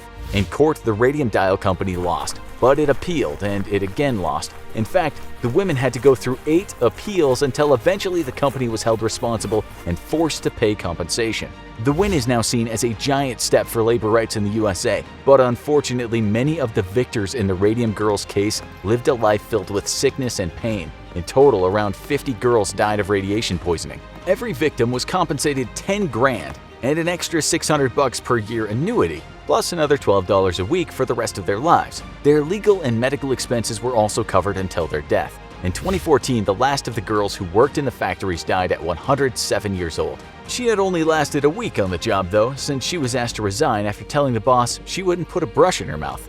As a policeman in 1925 Paris, you've seen a lot. The country is still recovering from the Great War, and society is in chaos. The great city takes pride in its iconic landmark, the Eiffel Tower, but there have been reports that it's falling into disrepair. Still, you never expected to read a report like this. A con man is attempting to sell the Eiffel Tower to scrap metal dealers. And what's more, it might not have been the first time. You can't imagine the nerve of someone to try to pull off a scam like this, so brazen and on such a large scale. Who could be confident enough to try to get away with this? One thing's for sure, you're going to get to the bottom of this case, and you want to start at the beginning of this con man's dossier. The perp's name is Victor Lustig, and he's been leaving a trail of cons and fraud across both sides of the Atlantic. Born in Holstein, Austria-Hungary in 1890, it was clear from an early age that he was a brilliant boy. He excelled in his studies, but he also had a tendency to skirt the rules and look for trouble. By the time he was 19, he was studying in Paris and found himself falling into the company of fellow gamblers. He was successful at the tables, but his passion for women led him into more trouble. An encounter with the jealous boyfriend of one of his paramours left him with a distinctive scar on the left side of his face. He left school not long after and soon parlayed his studies and his multilingual skills into the one thing he had always been best at: scamming people. As soon as Lustig began his new career, he started weaving a fiction about his life. He told everyone he met that he'd been raised by his Bürgermeister or mayor of his small Austrian town. In fact, his mother and father were poor peasants who lived in a modest house made of stone. He liked to say that he would only steal from the greedy and dishonest, but in reality, Lustig was only looking for the marks with the deepest pockets. That led him to a fertile location to begin his criminal career: the transatlantic ocean liners that made voyages between France and New York City. These luxurious ships were filled with rich travelers enjoying all the amenities of first class, several high-quality meals a day, comfortable sleeping quarters, and parties that made the perfect opportunity to size up potential marks. Lustig was an excellent talker, and his signature move was presenting himself as a learned, wealthy man seeking investment in a project in New York. One of his favorite tricks was pretending to be a musical producer seeking investment in a Broadway musical. Art-loving rich travelers were quick to invest for a share in the show, but they would never see any of that money back. The show never existed, and Lustig would be on to his next scam before they realized what would happen. But Lustig's Great Ocean Con hit a snafu when World War I made the Atlantic a much more dangerous place, and leisure travel was suspended, so he decided it was time to make his name on dry land in the United States. There was only one problem for Lustig: law enforcement was much more active on the mainland, and he soon became one of the most wanted men in America. He pulled one scam after another, including a 1922 caper where he pulled off an elaborate heist on a bank. He entered the bank offering them bonds tied to a repossessed property in exchange for cash on hand. But Lustig had studied sleight of hand artists, and he was just as good at hands-on con jobs as he was at talking his way into money. He managed to trick the teller into handing over the cash and escaped with both the cash and the bonds in hand. But defrauding a bank is a federal law enforcement affair, and soon Lustig had powerful investigators on his tail. Lustig was always trying to stay one step ahead of the law, and so he needed a scam that let him get money in a hurry and then be on his way before he was caught. That's how he developed his most common scheme: the Romanian box. Haven't you ever wished you could just make money appear out of thin air? It would certainly solve some of your cash problems. Lustig preyed on this desire and presented his marks with a large mahogany box with 2 small slots. He claimed it took 6 hours to create an identical duplicate. He would ask for a denomination, place it in the device, and then wait with them while the device supposedly worked. He would even take them to a bank to authenticate the supposed duplicate. But he was using sleight of hand to swap out the real and fake bills. He would then sell the mark the box at a high rate, leaving them to figure out it was a hoax once he was long gone. But eventually Lustig's tricks started catching up with him, and he had too many law enforcement agents on his tail. It was 1925, and Lustig decided to return to France until the heat died down. That led him to the biggest opportunity of his career. The Eiffel Tower may have been one of Paris's proudest landmarks, but the post-war era had led to hard times. The monument was starting to rust, and maintenance and repainting the thing was taking a financial toll. When Lustig read an article that said the public might eventually support it being torn down, Lustig hatched his wildest plan yet, one that would make him the most wanted man in France. Lustig often referred to himself as a count, part of his obsession with attaining the high-class status that had evaded him in youth. That gave him access to some of the richest and most powerful people on both sides of the Atlantic, and he had developed a 10 commandments of the con that would let him pull off one of the most ambitious scams in history. Be a patient listener, never look bored, wait for the other person to reveal their politics, then agree with them. Let the other person reveal their religious views, then agree with them. Be open to discussing sex, but only follow it up if the mark displays strong interest. Don't discuss illness unless the mark shows concern. Don't pry into a person's personal circumstances, wait for them to reveal them to you. Never boast, just let your importance become obvious. Never be untidy. And finally, never get drunk to keep your wits about you. Lustig applied these rules at all times, but never more so than when he began his Eiffel Tower scam. He hired a forger to produce fake government stationery that let him present himself as the Deputy Director General of the Ministry of Posts and Telegraphs. Contacting some of Paris's most powerful scrap metal dealers, he told them that the government had decided that the Eiffel Tower was a money loser and needed to be dismantled and sold for scrap. Warning them that this was a big secret that would cause public uproar if revealed, he told them he was in charge of picking the dealer who would get the job. Many of the dealers were taken in, agreeing that the modernist Eiffel Tower didn't fit in with the city's other classic monuments like the famous Gothic cathedrals. Lustig wasn't looking to deal with more than one dealer, he was looking for the perfect mark. And he found it in André Poisson, an underdog desperate to gain acceptance in the higher levels of Paris's business community. Lustig pretended to accept his bid and pretended to be a corrupt official seeking a bribe of $70,000 to guarantee Poisson's place as the winning scrap detail. Poisson paid Lustig off, and Lustig soon ran off to Austria with the money. Lustig had picked his target well, because Poisson was so embarrassed by his failure that he never reported the theft to the police, and Lustig's massive scam was undetected. It's a wild story of a con man with a fearless confidence in his own ability to scam people. But Lustig had one weakness: he was overconfident, and he dared to pull the same scam for a second time. On your desk, you've got the report of Lustig's second attempt to sell the Eiffel Tower. Only months after fleeing to Austria, Lustig contacted a second group of scrap dealers and found another mark in them. He played everything exactly the same way, down to the bribe. But his second mark wasn't quite as weak-willed as Poisson. He reported Lustig to the police, and you have your best shot at getting this notorious con man behind bars. Alas, it isn't to be. In the post-war era, transatlantic travel is easy again, and Lustig is able to hop a liner to the US. But you can't get his brazen scams out of your mind,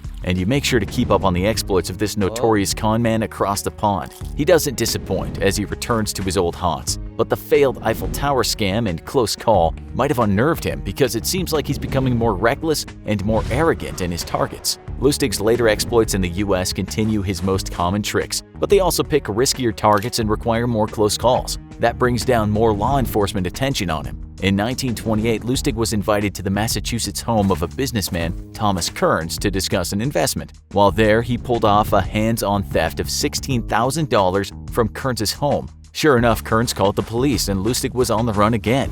But that was nothing compared to the dangerous targets he went after next. He pulled a con on the notorious gangster Al Capone, attempting to get Capone to invest in a mutual scam. He never intended to actually scam Capone because he had no intention of sleeping with the fishes. Instead, he borrowed money for an investment, then returned it claiming the con had fallen through. He then convinced his business partner Capone to give him $5,000 to help him get out of town. Incredibly, it worked, but Lustig had played with fire for very little reward. By 1930, Lustig had partnered with a pair of counterfeiters, William Watts and Tom Shaw. Their goal was to mass-produce fake money and sell it. But Lustig's lust for risky cons continued to escalate as he attempted to scam a Texas sheriff. He sold the sheriff one of his Romanian boxes, but when the sheriff realized he had been scammed, he pursued Lustig all the way to New York. Incredibly, once caught, Lustig actually convinced the sheriff he'd just been using the box wrong and gave him a compensation of several $1,000s, which were all counterfeit, of course. When the sheriff tried to use the money, he was arrested for passing counterfeit money. This became another entry in Lustig's growing dossier of crimes as he was pursued by federal and local officials across America. So, what was Lustig's undoing? Not one of his scams, but a con of the heart. Lustig was known for being a ladies' man, and he had his own mistress, Billy May, while also pursuing his business partner's younger lover. When Billy May found out, she called the authorities and left an anonymous tip. Lustig was soon arrested in New York for counterfeiting and quickly threw his business partners under the bus. But when the key in his possession was proven to open a locker full of counterfeit bills, Lustig was caught red-handed. The law had finally won over the notorious Count. But Lustig had one last trick up his sleeve. The day before his trial began, Lustig pretended to be sick. That gave him the opportunity to use a rope he made to escape from a medical wing. He was on the run for almost a month before being captured in Pittsburgh. This time, there was no escape, and he pled guilty at his trial. He was sentenced to 15 years in federal prison plus 5 for the escape. He was sent to the notorious Alcatraz Island in California, where he was easily the sharpest-dressed inmate taken into the prison. But there was one enemy Victor Lustig couldn't out-talk, out-scam, or con. After serving 12 years of his sentence, Lustig came down with a bad case of pneumonia and died 2 years later. The Eiffel Tower, however, is still standing strong and has been repaired, repainted, and is secure as one of France's most beloved landmarks. And that's case closed on one of the most notorious con men ever to plague 2 continents. 2.5 minutes. It's June 29, 1966, and for months the prisoners have watched the guards. They've noted details, memorized routines, and made maps of the POW camp using pebbles. Now it's all down to Dieter. 2.5 minutes is all the time he has before the guards return from retrieving their evening meal from the kitchen hut. A prisoner acting as lookout flashes Dieter the go signal. He yanks the pre-loosened logs up from the floor of his hut and squeezes through a small opening. He crawls through the secret tunnel under the fence surrounding the prisoner huts. He sneaks into a guard shack where he quickly snatches a couple rifles. By now, other prisoners are escaping. Dieter hands out the rifles and the prisoners scatter. Angry yells from the direction of the kitchen hut. The guards have realized that an escape is underway. They scramble toward Dieter. One shoots, sending a bullet whizzing just over Dieter's head. He fires back and drops the guard, but he's outnumbered. The swarm of enraged guards closing in. No way can Dieter shoot them all. As a young boy in Germany, Dieter Dangler witnessed Allied bombings of his village and decided that he was going to be a fighter pilot when he grew up. After a long slew of immigrating to the U.S., enduring a stint in the U.S. Air Force, college, and graduating from the U.S. Navy Aviation Cadet Program, Dieter finally became a pilot. He then underwent further instruction, training as an attack pilot to fly the Douglas AD Skyraider.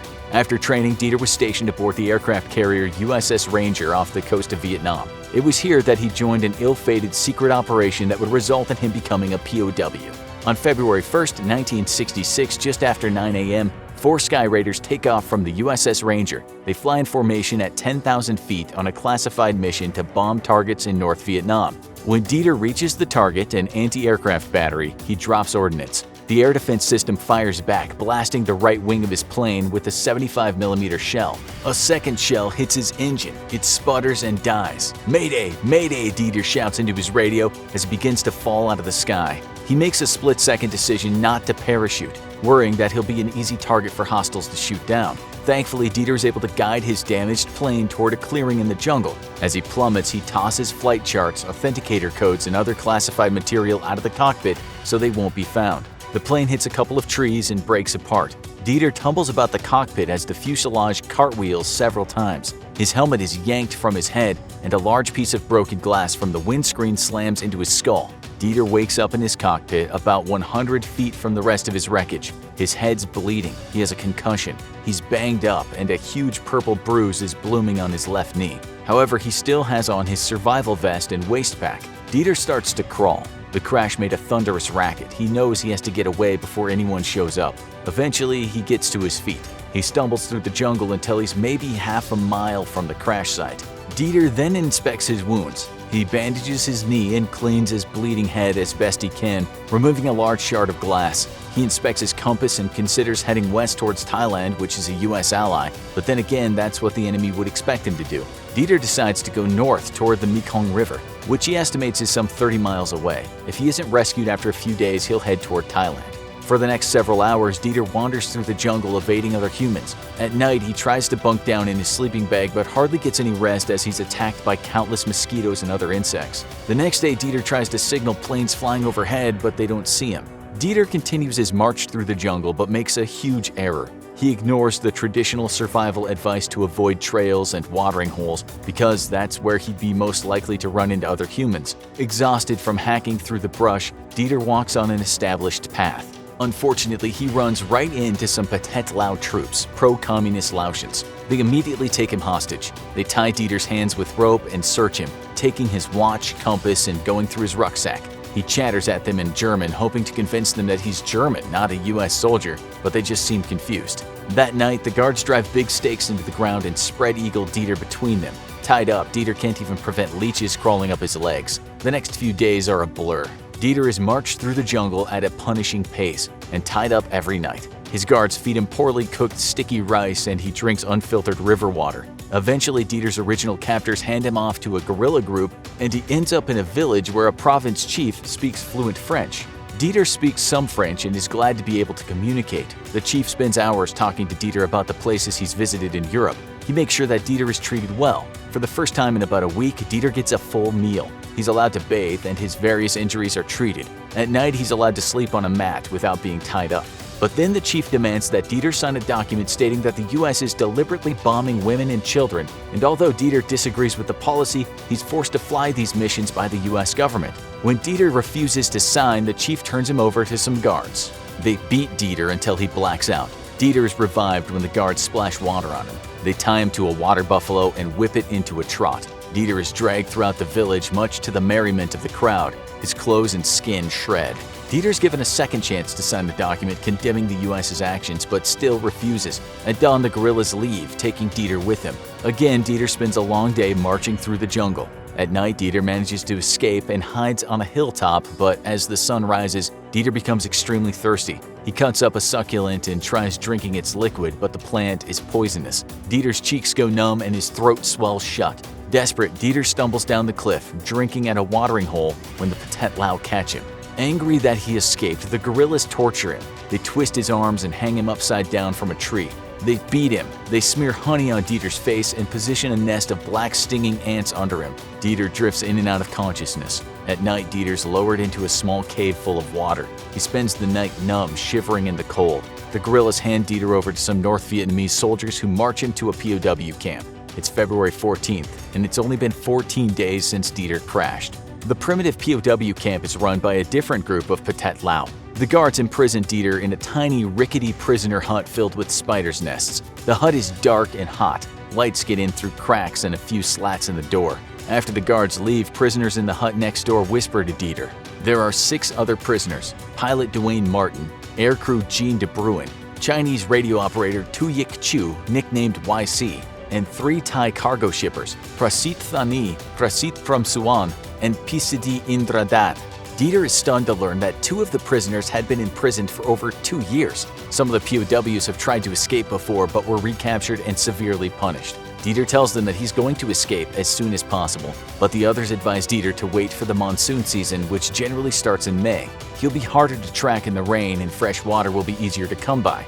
Dieter soon settles into a grim routine.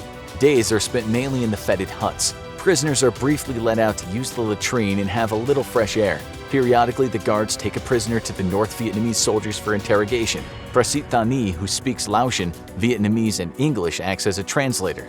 The guards use any pretext to viciously beat the prisoners. They often play cruel mind games, such as suddenly firing guns without ammo at the prisoners to see them flinch. The POWs keep up their spirits by having discussions at night regarding history, religion, etc. Dieter makes a chess set out of bamboo and rocks and teaches the other prisoners how to play. Each evening, the guards lock each prisoner into wooden foot blocks so they can't escape while the guards sleep. The prisoners fashion makeshift keys, which they keep hidden in their underwear, knowing that the guards won't search there. Every night, they secretly unlock themselves and only get back to their restraints at dawn before the guards wake up. The prisoners' meals are small portions of rice. Dieter secretly begins to dry out and hide rice to prepare for escape. Not long after Dieter arrives, the prisoners are moved to a newly built POW compound several miles from the old one. The new compound is hidden deeper in the jungle and is even harder to see from the air. A 15-foot woven bamboo fence encircles the camp. There's a single guarded gate which opens to a dirt path. Outside the fence at both ends of the compound are 30-foot guard towers that are overlooking the yard. Also outside the fence are several guard huts and a kitchen hut as well as a camp latrine. A small stream trickles nearby. In the stockade are 2 elevated log and bamboo prisoner huts with thatched, leaf-covered roofs. Each is about 18 feet long and 6 feet wide. The guards split the prisoners into 2 groups, the 3 Americans in one hut and 3 Thai prisoners in YC in the other. The arrangement actually helps to lessen tension between the prisoners. As of late, the Americans have been suspicious about Prasit talking to the guards behind their back. The prisoners quickly slip back into their normal, monotonous routine. Each morning, the prisoners are woken up early and get a trip to the latrine. Around 9 a.m., they're given rice for a quick breakfast and afterwards return to their huts. In the evening, they are again given rice. Months go by. The rains do not come. By mid-June, a famine is growing. The guerrillas are no longer able to get rice from nearby villages. They start catching rats, tadpoles, and wild pigs for food. Of course, the prisoners are fed the worst parts of the animals. Over several days, Dieter secretly weakens the flooring of his hut by pouring water and urine around the support pole. He also slowly digs a hole under the stockade. He and the other prisoners note routines and work out details of an escape plan. Day by day, the prisoners grow weaker. They endure lack of food, but also suffer from malaria, parasites, and bouts of dysentery. 10 of the 17 guards go on a longer trip to faraway villages seeking food. Only 7 guards are left at the POW camp. 7 prisoners, 7 guards. It's the best opportunity they're gonna get. But there's a hitch in the plans. YC has fallen extremely ill and can't walk. Gene refuses to leave his friend behind. The American POWs decide to take over the camp and signal a plane instead of escaping. 4 p.m. The guards go get their dinner from the kitchen hut. When Prasit Thani, who's acting as a lookout, gives the signal, Dieter springs into action. He pulls up the loose section of his hut's floor and squeezes through, then crawls under the fence. He creeps into the nearest guard hut and grabs 3 rifles. By this time, other prisoners have also squeezed through the hut floor and crawled out from under the fence. Dieter gives 2 of the Thai prisoners guns. The 3 of them run into the jungle. The guards realize that something's wrong and run out of the kitchen hut. They fire at Dieter, who shoots back, killing 1 of them. Another guard runs at Dieter with a machete, and Dieter kills him point blank. Gene's gotten a machine gun. He helps Dieter drop a 3rd guard. But a few guards escape into the jungle, forcing the POWs to abandon their plan of taking over the camp. If the guards show up with reinforcements, they'll be toast. Dieter and Dwayne say an emotional, hasty goodbye to Gene, who's decided to stay behind with YC before plunging into the jungle. They hike until they reach a ridge not far from the stockade. They're dizzy and vomiting from the sudden exertion, but they're free. Exhausted, they make camp. They wake to rain. The monsoons have finally arrived. Dieter and Dwayne continue to hike through the jungle for the next few days. The constant rain makes their travels worse. There are endless mosquitoes and thick, sticky mud. The rice they had carefully dried gets moldy from the rain. They eat it anyway. Their blistered feet grow raw and get infected. They follow a creek. Wherever possible, they walk in the water so they don't leave footprints. The sun briefly comes out and Dieter is able to make a quick directional compass. Luckily, the creek they're following is meandering in the right direction, west toward Thailand. At night, they huddle together for warmth. Reaching a steep mountainous area where the creek turns into a river, Dieter and Dwayne decide to build a raft and float down the river. The raft works and their plan is going well. That is, until they suddenly hear the roar of a waterfall. They abandon the raft and swim for it, lest they be swept over the falls. They start to run low on rice and have dizzy spells. They manage to kill a large iguana and gorge themselves on the stringy raw meat. They spend a single night in an abandoned village. Though the place is dry, they dare not stay longer. They keep hiking mainly through sheer force of will. A few times they see planes and try to signal them. They crisscross the river a few times to avoid steep spots or impenetrable bush. Dwayne, however, is getting weaker and weaker. While he rests in a hidden makeshift camp, Dieter climbs to the top of a nearby ridge. When he has a vantage point, he realizes a horrible truth. They've been walking in a circle. Nearby is the river and he can see the abandoned village where they spent the night a few days ago. Dwayne and Dieter are demoralized. That night, Dwayne begins to shiver violently. He's experiencing a bad malaria attack.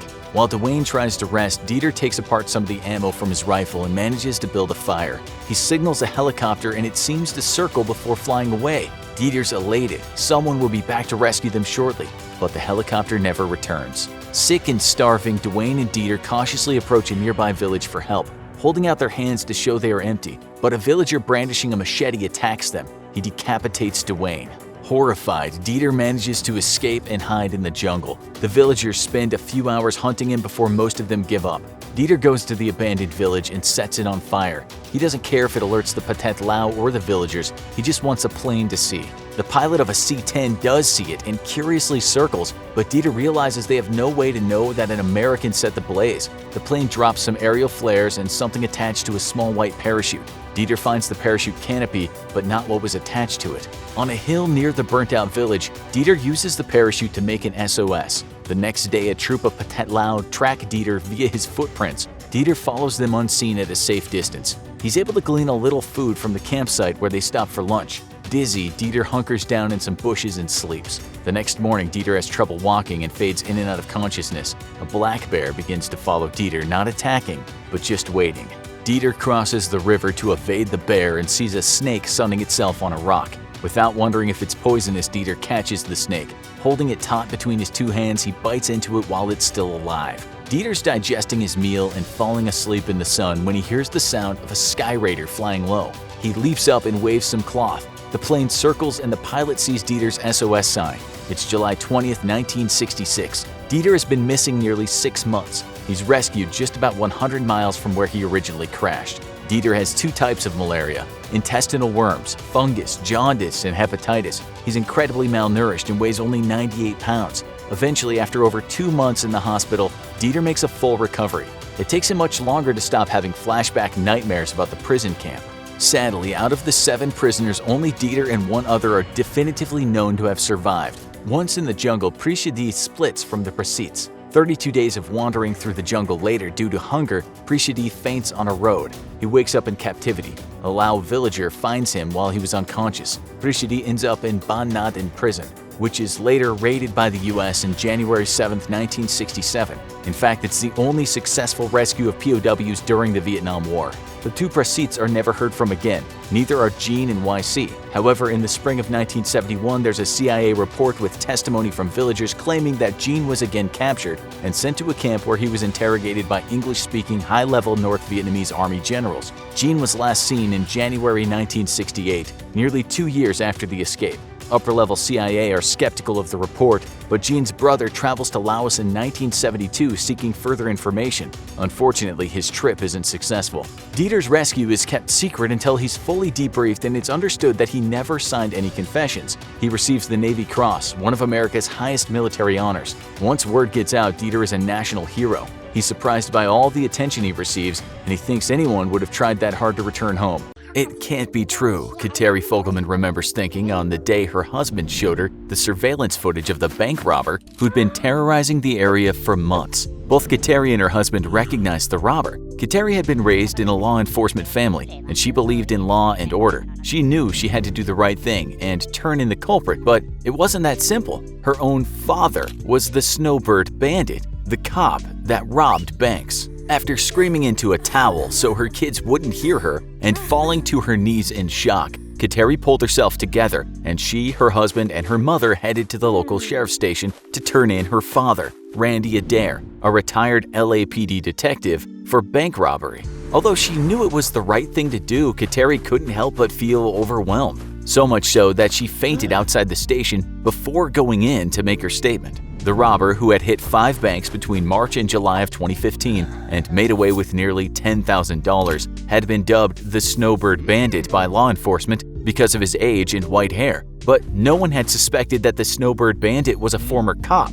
Hours after Kateri made her statement, agents from the Orange County Bank Robbery Apprehension Team tracked down Adair's Jeep in a parking lot near the Rancho Santa Margarita City Hall and arrested him on suspicion of robbery. When officers showed Adair, age 70, a photo of the surveillance footage that had outed him, his response was, "I'm cooked. I think I should have a lawyer." His family, the community, and the police were all stunned. How could a former cop, a family man, and a community leader be the Snowbird Bandit, the cop that robbed banks? Randolph Bruce Adair was born in 1944 and grew up as the son of a rodeo-riding dairy farmer in Artesia. While growing up on a dairy farm taught Adair the value of hard work, his family also claims that growing up with a violent alcoholic father was hard on young Randy. Adair was drafted into the U.S. Army in 1965 during the Vietnam War, and he was assigned to the Criminal Investigation Command in Panama. After returning from the war, Adair graduated top in his class from the LAPD Police Academy and began his career as an LAPD cop. Less than a year after graduating from the police academy on June 4, 1968, the 23-year-old rookie found himself responding to a call claiming shots fired at the nearby Ambassador Hotel. Adair vividly remembers being one of the first on the scene of the assassination of Senator Robert F. Kennedy. As he told a reporter during an interview he gave from prison in 2017, "We got into the pantry and you could see that Kennedy was down on the floor. He's lying face up and I saw fluid, from the head injury. Brain matter looks kind of like snot, Adair was involved in the arrest of the suspect Sirhan and even escorted Kennedy's wife Ethel to the hospital. 1968 was a memorable year for Adair for another reason. It was the year that he met his future wife, Susan Hackworth. She lived in the apartment next door to Adair, and after finally convincing her to go out with him, the pair became an item and wed in September of that year. The couple would go on to have 2 children. A son named Andrew was born in 1971, and their daughter Kateri was born in 1975. After a strong start, Adair's law enforcement career took off. He was quickly promoted to detective and assigned to an elite unit focused on organized crime.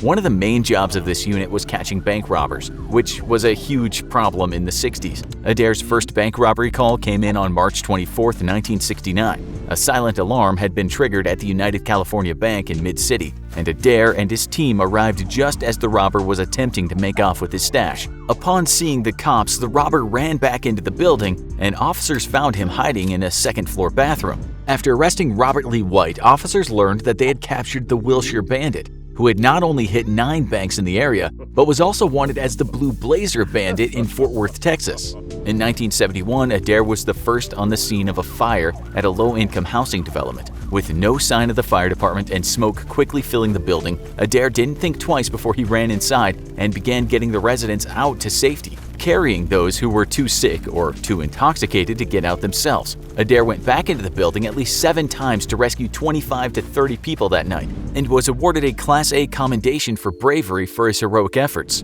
As his reputation grew and the arrests piled up, Adair was promoted to homicide detective, where he spent the rest of his career working on well-known cases like the capture of William George Bonin, also known as the Freeway Strangler, who had raped, tortured, and killed more than 20 young boys. He was also involved in the takedown of Richard Ramirez, the notorious Night Stalker serial killer, who raped and killed at least 13 people in 1984 and 85. Adair retired from the police force in 1988 at the age of 53 and focused his attention on his family and community. The devoted family man loved playing with his grandchildren, deep-sea fishing, and volunteering with local youth. He had been a founding member of the LAPD Centurions football team back in 1979 and had helped the team raise more than $500,000 for the Children's Center of Los Angeles. He also volunteered as a high school football coach and linesman at Dana Hills High School, and when some of the boys on the team got themselves into some trouble with the law, Adair even went to court on their behalf. But for all of his bravery and devotion, Randy Adair had a dark side. Adair had always had a complicated relationship with alcohol.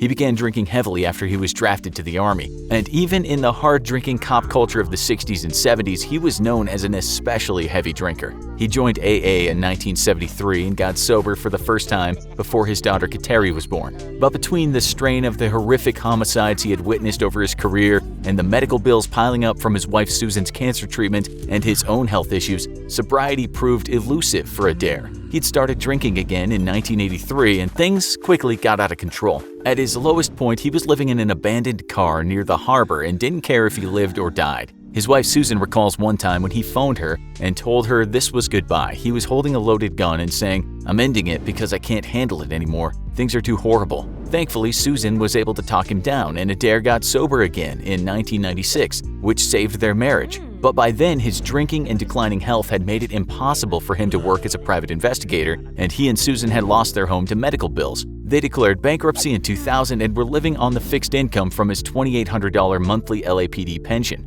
They were having trouble making ends meet, even with help and loans from their daughter Kateri. And this is when his gambling addiction flared up. Although drinking had always been his biggest problem, gambling had haunted Adair for years. He had been a regular at the local Indian casinos and the horse track, but soon he started playing online games on his iPad at home, and the losses mounted in the months leading up to the robberies. Adair had been forced to take out loans and withdraw funds from his pension after gambling away the rent money. It was then that Adair, a distinguished ex-cop, decided to turn to a life of crime. On March 20th, 2015, Adair walked into the California Bank and Trust in Dana Point at 1:45 on a Friday afternoon, wearing a baseball cap with his revolver tucked into his waistband. Adair handed a note to the teller demanding money. Moments later, Adair walked away with a little more than $1,700. Adair laid low for 2 months before more gambling losses prompted him to attempt another robbery on May 22nd. This time, he targeted a First Citizens Bank branch near his home in Rancho Santa Margarita, taking off with nearly $1,200.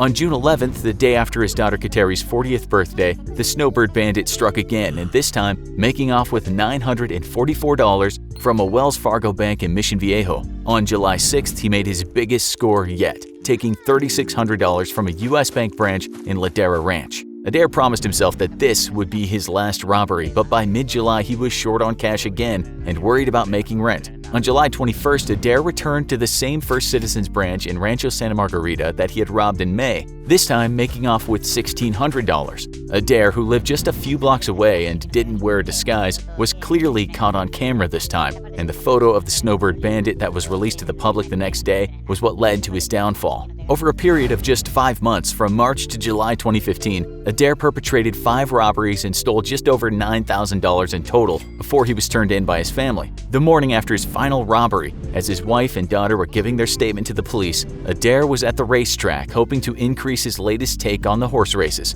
Unfortunately, luck was not on his side that day. Adair had lost more than $1,000 before he headed to the City Hall parking lot where his wife, at the urging of the police, had asked him to pick her up. 70-year-old Adair was arrested without incident, and police found a loaded .38 revolver in his briefcase next to more than $1,000 worth of betting slips. He was charged with robbery, for which he could face up to 20 years in federal prison, and held on $200,000 bail until his trial. Although Kateri knows she did the right thing by turning in her father, she insists that she didn't believe he was in his right mind at the time of the crimes. Adair's health had suffered ever since that fire back in 1971. Smoke inhalation had led to recurring bouts of pneumonia and bronchitis, and in 2010, Adair had suffered an aneurysm that required a 9-hour heart surgery to repair. He later developed sepsis from an infection stemming from that surgery and spent 3 months in intensive care. He was given last rites at least once during this time. In 2013, Adair had 6 heart attacks and was suffering from kidney failure that required dialysis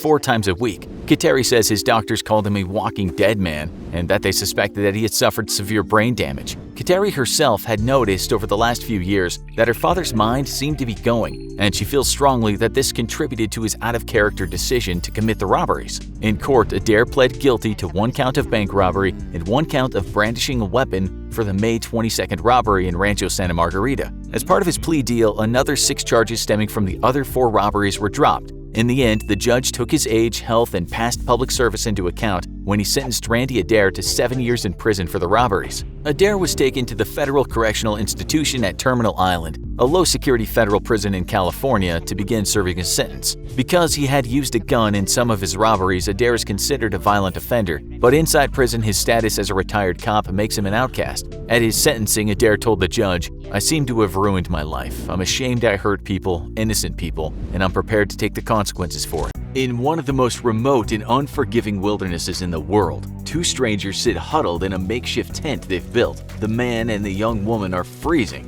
and on the verge of death. A snowstorm batters their makeshift tent. The wind blasts seem to the pair like nature itself has a vendetta against them. They're miles away from any town, and what they don't know is that as they sit and wait, the media is saying there is little hope the missing pair will be found alive. The storm abates, and suddenly the woman sees a plane in the sky, but her hope is crushed as it fades into the distance. "In the name of God," she says, "please come back." She's well aware she doesn't have long to live. The story starts at the beginning of the 1960s, a decade that would become renowned for its decadence and colorful youth culture. Just prior to that decade, there was the Beat movement, a counterculture that enshrined something that would become known as the road trip, with Jack Kerouac's book On the Road inspiring many young Americans to take off and explore their own country from end to end. And that's just what a young Jewish girl from New York named Helen Klaben wanted to do, to follow in the footsteps of people who turned away from convention and instead went looking for adventure. When Klaben was just 20 years old, she saw an ad in a newspaper asking if anyone wanted to share the gas costs and take a car all the way to Fairbanks, Alaska. She replied, and the two set off on a long journey. After a few months in Alaska, she knew where she wanted to explore next, and that was the mystical East. She wasn't sure where she'd go exactly, maybe India, maybe Hong Kong, but before that she had to get to a destination to take a flight across the world. That destination was San Francisco, a city on the verge of a cultural revolution.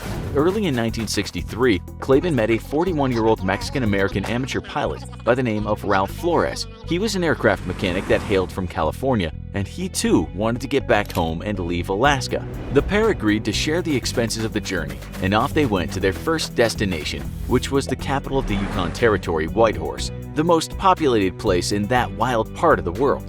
They had another stop after that, and that was at Fort St. John in British Columbia. It was winter and bitterly cold. Snowstorms raged and the plane was grounded for 3 days. A small single-engine airplane couldn't hope to fly over such an unforgiving territory in such bad conditions. Nonetheless, with the weather warning still present, the two took off again into the sky. Their next landing would be anything but smooth.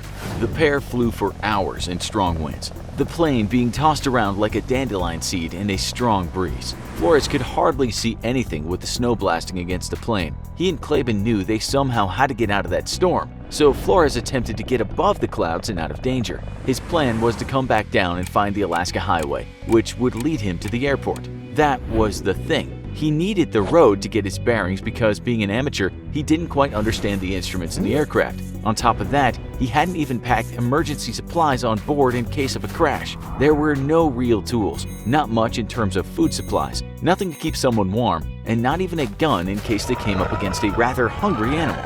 The Yukon is full of bears, small ones, large ones, and utterly fearsome ones. They at least had a knife. It was a time of desperation, and Klaben started to lose her cool. She knew that the pilot was totally lost, but he refused to admit that. Then she suddenly saw a mountainside and some trees, and she knew they were going to crash. She said to herself, "Okay, Helen, here it comes." And it came, with a bang. She closed her eyes and just hoped for the best, and when she opened them, she was alive. The plane had landed at the side of a mountain close to the Yukon-British Columbia border. She had a broken arm, and she had some broken ribs and a fractured jaw. There was nothing but mountains and trees around, and snow covered everything. Just walking around was an effort because the temperature at times would go down to negative 45 degrees Celsius. They huddled in the wreckage of the plane to escape the blistering cold. Frostbite was a certainty in these conditions if they stayed out too long in the open. As days went by, search parties flew over the skies and looked for the pair, but it was incredibly difficult to see anything in between the trees when everything is covered with snow. They literally had nothing to eat after they finished off some cans of sardines, tuna, fruit, and some crackers. There were no supplies at all after that, and they were only 10 days in. The one important thing they could do to survive was to melt snow for water. They had a box of matches and so could make a fire. With both of them in pain from their injuries and without the equipment to hunt, they just sat and waited and starved. Day by day, the pounds came off as their bodies burned their own fat reserves. Flores did try and make something that looked like a slingshot, but it was useless, and he soon gave up on hunting rabbits. They did have another thing though, and in a way you might call that an emergency supply for the religious mind. It was a Bible, something Flores took everywhere with him since he'd converted to the Church of Jesus Christ of Latter-day Saints. He was a devout Mormon. He told Klaben that this crash they'd experienced had some significance in regard to the bigger picture of things. He told her to read the Bible and they would be saved. She had to convert. Each day, they heard planes rumbling overhead, and each day Klaben continued reading the Bible, hoping her devout accomplice was right about his God. He actually told her that if she read the whole thing and then accepted the divinity of Jesus Christ, they would be saved. She wasn't exactly comforted by this and didn't believe him, but hey, there wasn't that much reading material in the middle of nowhere. Weeks now passed and they made a discovery. They found toothpaste, and that suddenly started looking tasty. Each day they squeezed the tube and gratefully swallowed the minty cream. They knew it wasn't really sustenance, but it was at least something to put in their mouths. They also had chewing gum, and they chewed that for weeks on end. Things got desperate after a few weeks, and while they could at least keep themselves a little bit warm with insulation they made out of clothes and cushions, Klaben got serious frostbite and then gangrene in her foot. She could now hardly move at all. She was all but ready to give up the ghost and had lost about a third of her body weight. Flores just told her to keep reading that Bible and never give up hope of a rescue. Still, as time went by, even he seemed to have given up on one of those planes in the sky seeing them. Flores then told Klaben that since he could walk, he would go and try to find civilization. He walked off in the woods, leaving her behind to her own thoughts. She decided to write about what happened, but soon gave up on that when it started to sound like an epitaph. She wasn't ready to sign off just yet. 8 days later, and Flores came back. He told his dying companion that he had at least found what looked like a clearing, and so humans might have been there. There was also much more chance of someone seeing them from the sky once they were away from all the trees. They had to walk there and make a shack of some sort. It took hours to get there. Klaben's foot was badly infected now, and the pain of walking was unbearable. As they got closer to the clearing, they heard a noise, like a humming, in the distance. Flores went in search of that noise and then returned sometime later. He told Klaben he'd found a frozen pond and that he'd written SOS in it, and also etched the shape of an arrow that pointed to where they were. He'd done this with the snowshoes he'd made out of tree bark. He told Klaben he'd go out again with a mirror and try to catch sight of the pilot. She didn't want to be alone again, but he assured her that it was the only option now. Was there hope? It was day 47 of their ordeal, a day after Klaben had finished reading the Bible.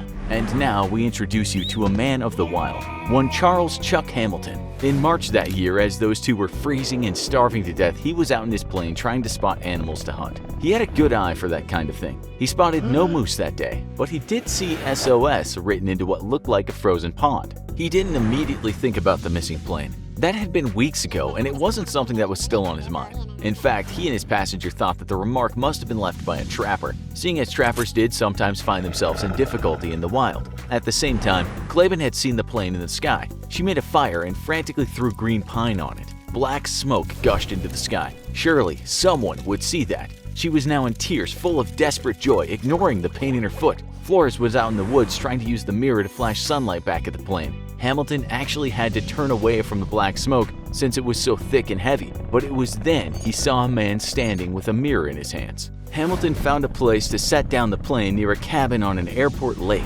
He was about 6 miles away from the pair. Trappers were working at this cabin, and that's the noise the pair had heard. The trappers had been cutting firewood with the chainsaw. All these men got together with their dogs and set off to find the man with the mirror. Because of the smoke, Klaben hadn't yet been seen. Hamilton then left the trappers and said he'd investigate from the sky again. But now that fire had died down. When he looked at where the fire had been, he could just make out a tent. He then made a radio call and said, "I think I found the lost people." Night was now falling, and so Hamilton returned home, hoping the trappers had found those people. The media called him all night long, but he couldn't sleep anyway, thinking about the poor souls alone out there. At this point, no one knew if there was just one survivor or two, since only the man with the mirror had been seen. Hamilton only guessed the woman was the source of the fire.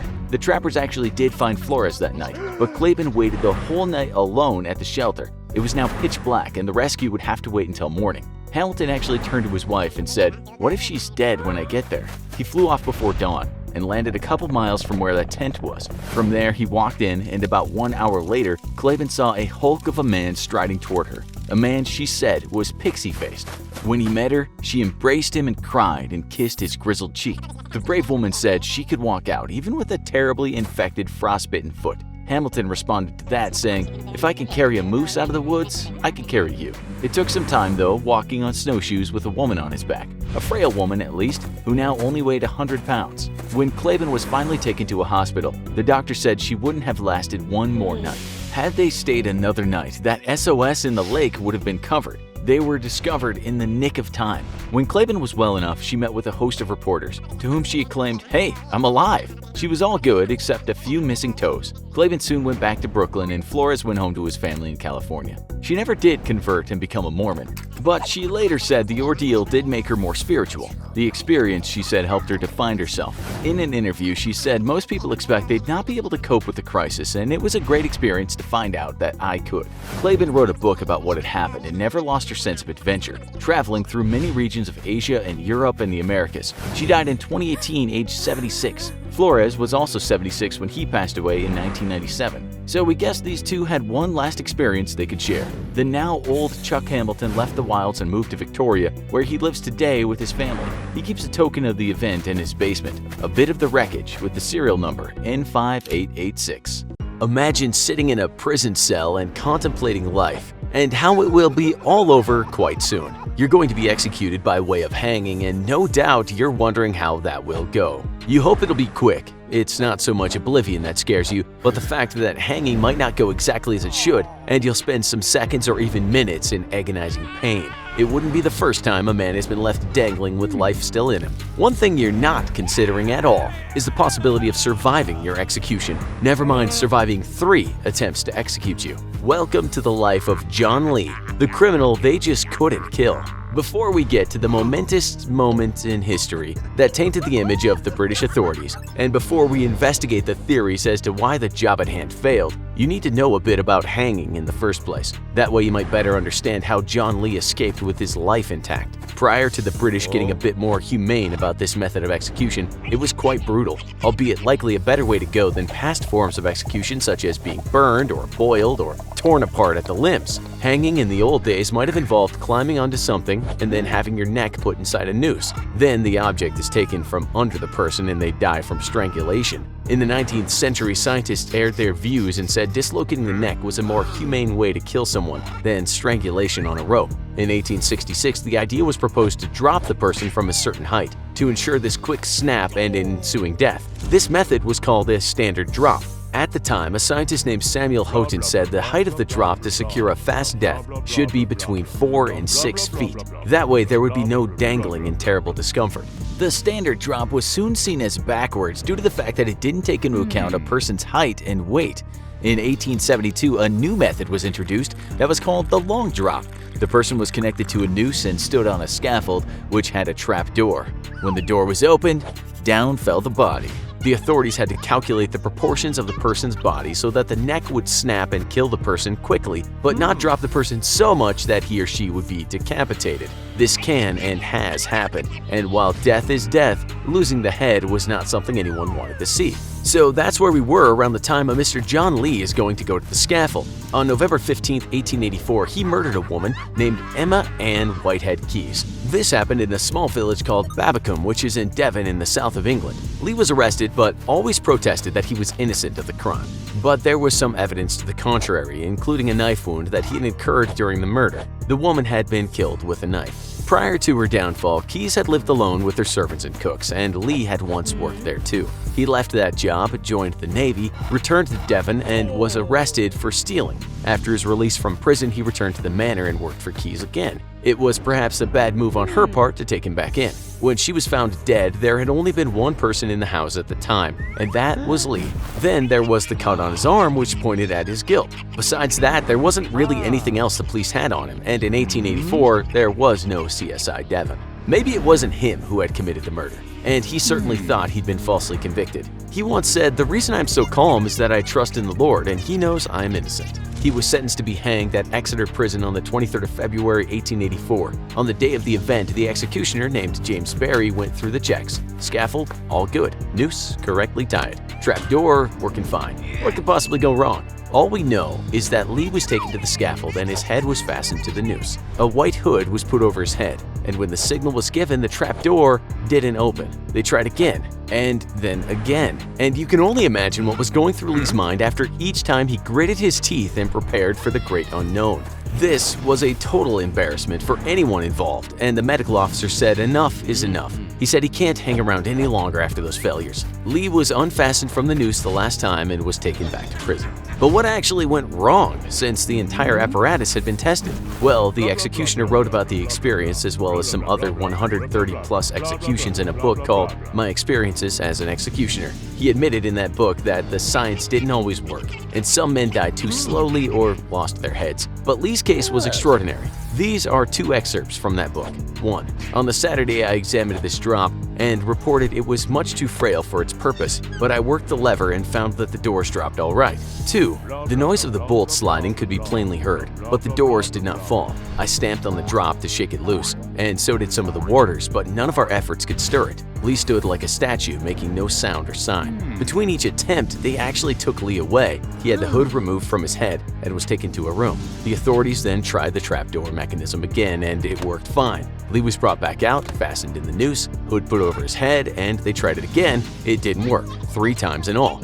By golly, thought the authorities, the entire experience was frighteningly perturbing and just a little bit disturbing. Executioner Barry wrote that some people believed there was a possibility of the trapdoor being swollen by the rain, but he added that they even cut the door with an axe and a plane, and it still didn't work when it needed to. In the end, he concluded that it was the iron catches that had somehow stuck when Lee's weight was on the trapdoor. It was one of the low points of his career. The British Home Secretary, Sir William Harcourt, commuted Lee's sentence, saying it would shock the feeling of anyone if a man had twice to pay the pangs of imminent death. Lee ended up serving 22 years behind bars. The thing is, investigations years later show that Lee might not have been the only person in the house that night, and he might have been wrongly convicted. Maybe there really was some divine intervention on his part. What's also a mystery is what happened to Lee after he was released. No one really knows, since he just kind of disappeared. Some rumors suggest he kept his head down and he moved to London, while others say he moved abroad. More recent research suggests that he went over the pond and that his grave is in Milwaukee, Wisconsin.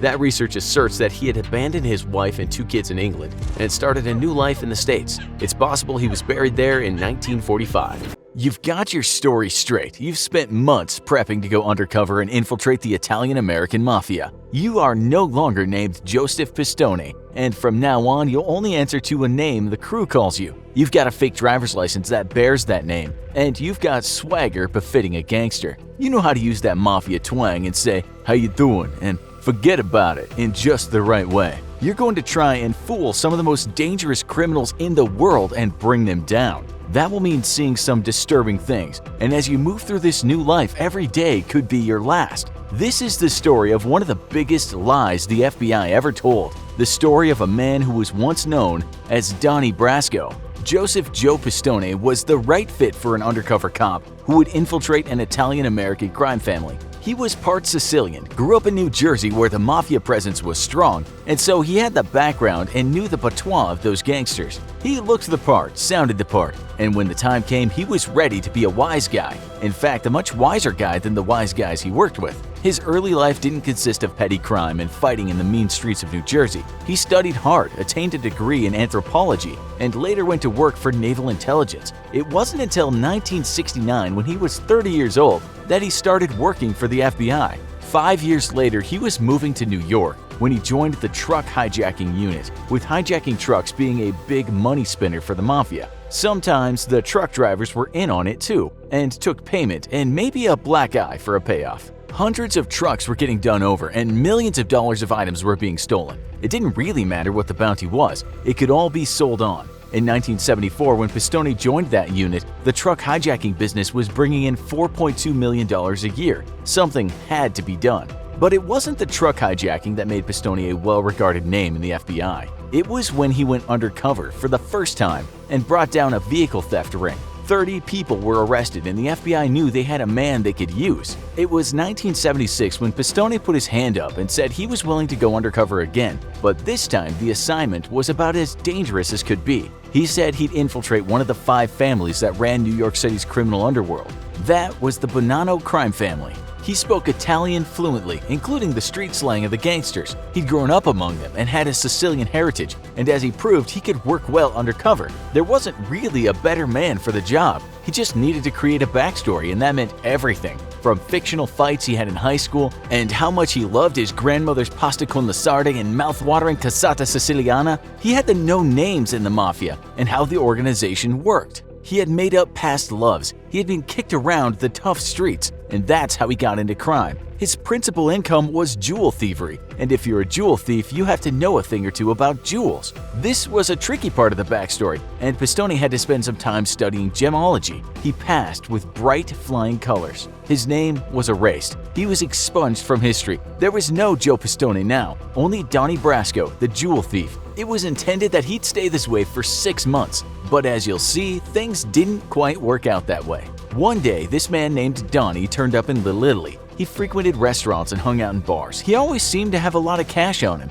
And while he didn't immediately tell the folks he met why this was, he did get particularly friendly with a barman at one place. Then, he let it be known that he had jewels and he knew where he could get more jewels. He was useful to any criminal empire. With all the cash he had, he was obviously pretty good at his job. You have to think about how dangerous this was. It wasn't as if he was working in Alaska. He could have easily been spotted by someone he knew, and if met on the street and called Joe, he was done for. To prevent anyone from letting the story out, only a few people in the FBI knew about the operation, while his co-workers just thought he'd moved on someplace. His own friends didn't know where he'd gone. The man was a ghost. He couldn't be seen to be big time, otherwise someone would have already heard of him. But the act was that while he was small time, he could certainly get involved with bigger things and likely earn for a family. It actually took about 6 months before he got a break and was introduced to someone from the Colombo crime family. There, he started working for Gilly Greca and his crew, an outfit that got most of their money from stealing and hijacking.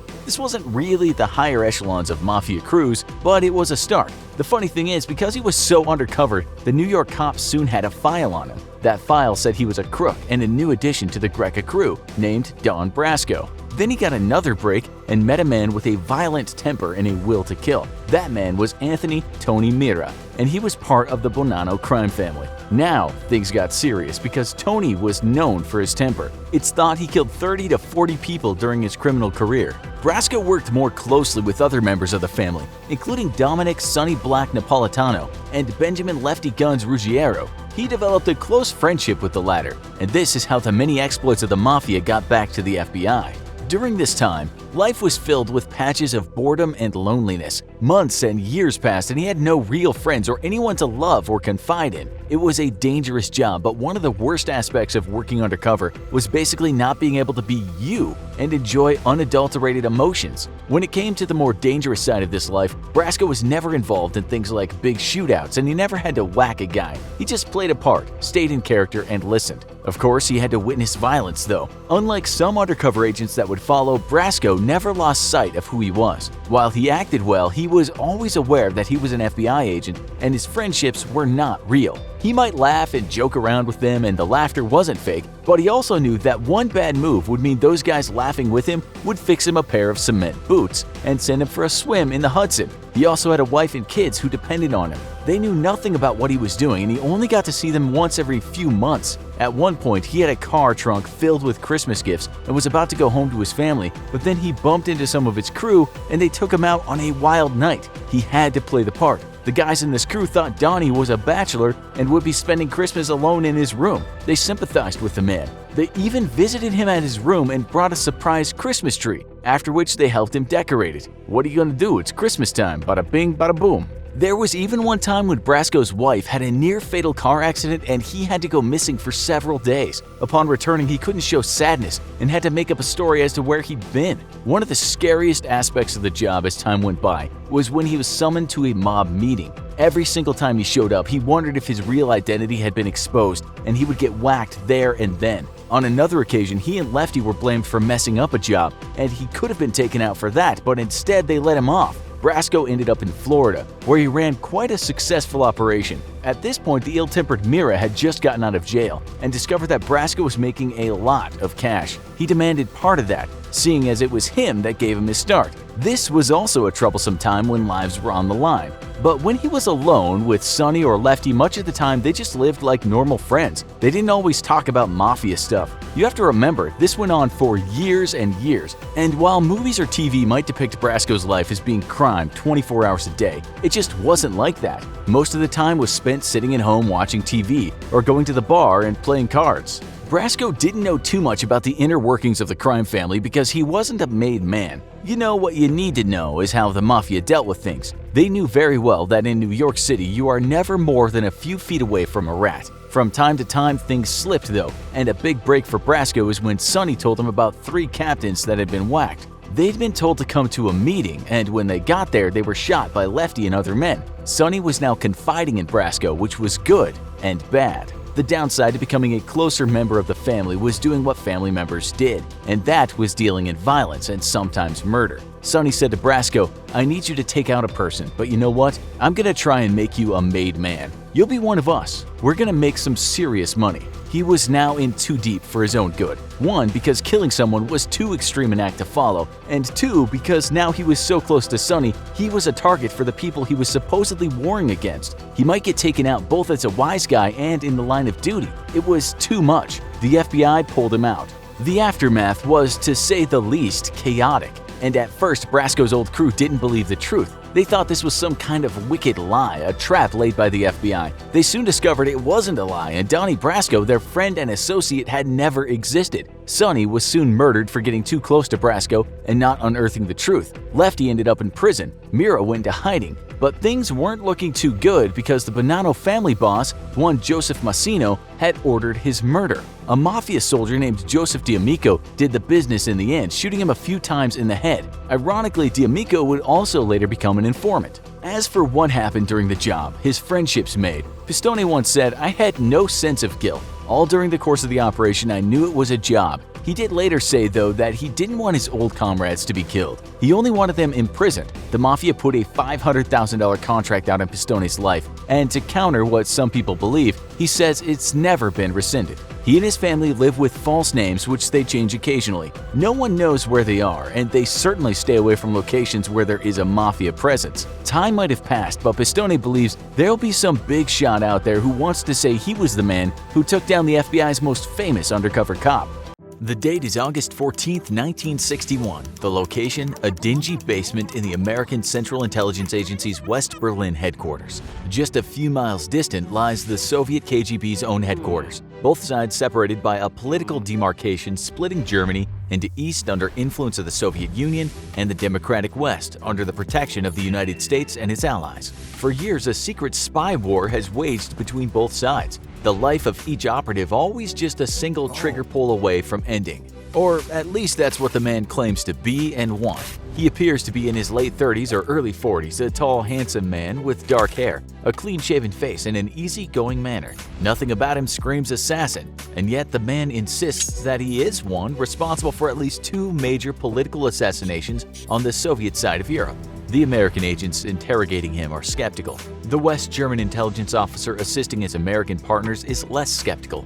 "Go on," the German officer nods. "Tell us how it happened." Stashinsky takes a sip of water and clears his throat. It's now October 1957 and the weather is pleasantly cool. Stashinsky sits on a park bench in the middle of Munich, newspaper on his lap. To all appearances, he's nothing more than another German citizen enjoying the mild weather. In reality, he's a dangerous predatory animal, carefully eyeballing every man who crosses his path. He's looking for his prey, and he knows he'll find him soon. Originally, Stashinsky was instructed to abduct Lev Rebet, the editor of a Ukrainian nationalistic newspaper that called for the independence of Ukraine from the Soviet Union. Needless to say, this didn't sit well with the Soviet government, and with the paper's growing influence, something had to be done to stop the agitators. 6 months after his original tasking to abduct Rebet, the KGB changed its mind and encouraged the assassination of Rebet instead. The Soviet Premier Nikita Khrushchev personally approved of the killing, and soon Stashinsky found himself with different orders: kill Lev Rebet and leave no witnesses. Stashinsky watches the crowd carefully as it moves. He's been here in the city center for 2 days, knowing that eventually Rebet will appear. He doesn't have to wait long, and early on the second day, Stashinsky spots Rebet from a distance as he steps off a train and immediately picks up his newspaper and begins to follow him. Rebet has only minutes left to live now. Hidden in the rolled-up newspaper is a very simple device, a single-shot, single-barreled pipe gun of sorts, loaded with a nearly foolproof tool for assassination, a capsule of potassium cyanide. The weapon fires the capsule directly into the face of its victim, which bursts on impact, releasing a small cloud of the deadly poison. Within seconds, the victim will be unconscious. Moments later, dead, and best of all, any medical examination that doesn't look too closely will determine the cause of death to be nothing more than a simple heart attack. Now, Stashinsky follows Rebet, the deadly weapon hidden in his newspaper. On an ankle holster, Stashinsky carries a small revolver just in case there are any witnesses. Nobody can be left alive to tell the tale of Rebet's death, and certainly not to link it back to the people who most want him dead, the Soviet Union. Rebet leads Stashinsky through the streets of Berlin, finally arriving at his apartment block. He opens the front door and lets himself in, Stashinsky slipping in behind him just before the door closes. Rebet begins to climb the stairs to the second floor, completely unaware of the deadly assassin stalking his every step. Stashinsky clears his throat. The surprised Rebet immediately spins around to face him, only to stare into the barrel of the deadly poison gun. With a silent hiss, the weapon fires, a potassium cyanide capsule bursting directly in Rebet's face. Rebet staggers forward, but falls to the floor. The assassination has been perfect. No witnesses, and the medical examiners will discover only a small amount of potassium cyanide in Rebet's system. Not enough to trigger suspicions that his death was anything but natural. Back in 1961, the CIA officers looked skeptical. A poison gun that shoots potassium cyanide capsules? That sounds ridiculous to them. Pure fantasy. They're growing less and less convinced by the minute that this man is truly who he says he is, let alone a Soviet assassin. The German officer, however, isn't so sure. An autopsy of Rebet did discover potassium cyanide in his system, and the same was discovered in another prominent political enemy of the Soviet Union just 2 years later. Could the two be connected? Tell me more, Herr Stashinsky. It's once more October, but this time it's 1959, 2 years after the assassination of Lev Rebet. Today, the target is another Ukrainian antagonist, a political leader now living in exile from his former home and still calling for independence from the Soviet Union, Stepan Bandera. This has naturally placed him in the crosshairs of the KGB. Bandera lives in Munich on an apartment block at Kreitmeyer Street, not far from his office. Stashinsky has been watching Bandera closely for months. The man is not easy to track or to approach. Bandera is all too aware that he has a target on his back and has been careful to mix up his routines and maintain tight security at all times. This has made pinning down his commute in best places to ambush him very difficult. Stashinsky has already tried to penetrate Bandera's home on a previous occasion, but the lockpicking tools provided him by the KGB failed to open the lock on the front door of the apartment building. He tried his own key to see if perhaps they were similar enough, but that too failed and actually broke off in the lock. Panicked, Stashinsky called off the assassination attempt, fearful that the sabotaged lock might give the plot away. Lucky for him, the building inspector fixed the lock and suspected no foul play. Bandera remained unaware of just how close he had come to death. Stashinsky was determined to kill him on his first trip though, and as he followed closely from behind through the streets of Munich, Bandera happened to glance behind him and spot Stashinsky, making the assassin fear he'd been made. The hit was called off. But now, weeks later, Stashinsky is determined to at last get his victim. He's filed down one of his own keys to match the lock to Bandera's apartment building door, and he undertakes a quick trial run to ensure it works. Sure enough, the key fits and the door opens. The assassination is a go. The next day, Stashinsky takes a yellow pill meant to protect him from potassium cyanide he'd be using to kill Bandera with. His weapon is an improved version of the one he used 2 years ago, featuring 2 barrels which will allow him to ensure a deadly dose is delivered. The assassin makes his way to the Ludwig Bridge near the German Museum in Munich, and from there finds a place to observe the Ukrainian emigre office. He spots Bandera's car, and about an hour later, at 11:30 hours, Stashinsky watches a man and a woman exit the office and enter Bandera's vehicle, driving down the street. He's not close enough to identify the man, but is convinced it's Bandera. Stashinsky decides to simply wait for Bandera at his home and takes a streetcar to the apartment building Bandera lives in under a fake name. He finds a place to sit and observe the street, and not long after, spots Bandera's car drive past him. Bandera, who is typically escorted by a bodyguard everywhere he goes, is completely alone. Now is the time to strike. Stashinsky watches Bandera drive into the apartment building's garage and quickly makes his way inside the building using his filed-down key. He heads up the stairs and takes a perch in between the ground and second floor. It's still early in the afternoon and the building is quiet. There's no foot traffic coming or going. Perfect for an assassination. Suddenly, there's the sound of a door opening somewhere above Stashinsky and 2 women bidding goodbye to each other. Stashinsky tries to calm his nerves and wills the woman to quickly move to the elevator and take her leave. She doesn't. She decides to take the stairs. Stashinsky grips the weapon hidden in his newspaper roll. It has 2 barrels, 2 charges. He could kill 2 people with it if need be. The woman draws nearer, and at the last second, Stashinsky decides against killing her. He moves down the stairs and begins to fiddle with the elevator button, pretending to be waiting for it. The woman passes him and exits the building. The moment the door closes behind her, Stashinsky curses silently and rushes back toward the stairs. But before he can take more than 2 steps toward the stairs, the front door once more opens. It's Bandera, and he's spotted Stashinsky. For one brief moment, the assassin fears that the game is up. Maybe Bandera will run. Maybe he'll reach for his weapon. Stashinsky is only armed with the poison gun, useless except at point-blank range. Bandera would surely kill him before he could get that close. It's well known that the Ukrainian leader in exile always carries a firearm in a shoulder holster. The question racing through Stashinsky's mind is, does he recognize me? Did he spot me weeks ago as I was following him and he happened to glance over his shoulder directly at me? Will he remember my face? Bandera does not. He nods briefly at Stashinsky before turning his attention back to extricating his key from the front door. His arms are loaded with groceries, and he's having trouble removing the key from the sticky lock. His back turned to the deadly Soviet assassin standing only a dozen feet away. Stashinsky makes his move. It's now or never. Walking to the door, Stashinsky grabs the front door knob as if to help Bandera. "Doesn't it work?" asks Stashinsky, causing Bandera to look directly at him. "Yeah, it works," comes the reply. As Bandera turns to look and answer Stashinsky's question, he's met by both barrels of the poison gun. 2 capsules of potassium cyanide burst at point-blank range in Bandera's face, and the Ukrainian leader staggers backwards. Groceries fall to the floor as Bandera struggles to free his pistol from his holster hidden under his jacket. It's too late for him though. Stashynski doesn't even wait to confirm Bandera's death. He walks out the door and closes it behind him as Bandera falls to the floor. The massive dose of poison takes only seconds to kill him. The police will find him with his hand still clutching at the weapon in its holster.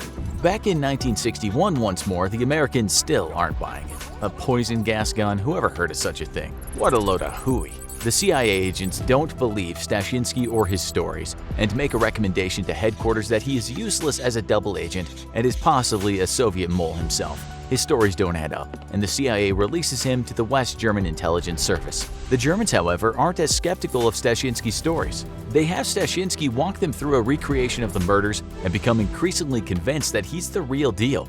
Given his incredible familiarity with the murder scenes, maybe he can be a valuable intelligence asset. But first, he has to answer for his crimes. As a valuable asset, Stashynski is jailed for only 8 years. Shortly after his release, the CIA changes its mind on Stashynski and brings him into the fold. They eventually provide new identities for him and his German wife and fly them to South Africa, where he's granted asylum. But not before he delivers a goldmine of intelligence to the West on Soviet operations.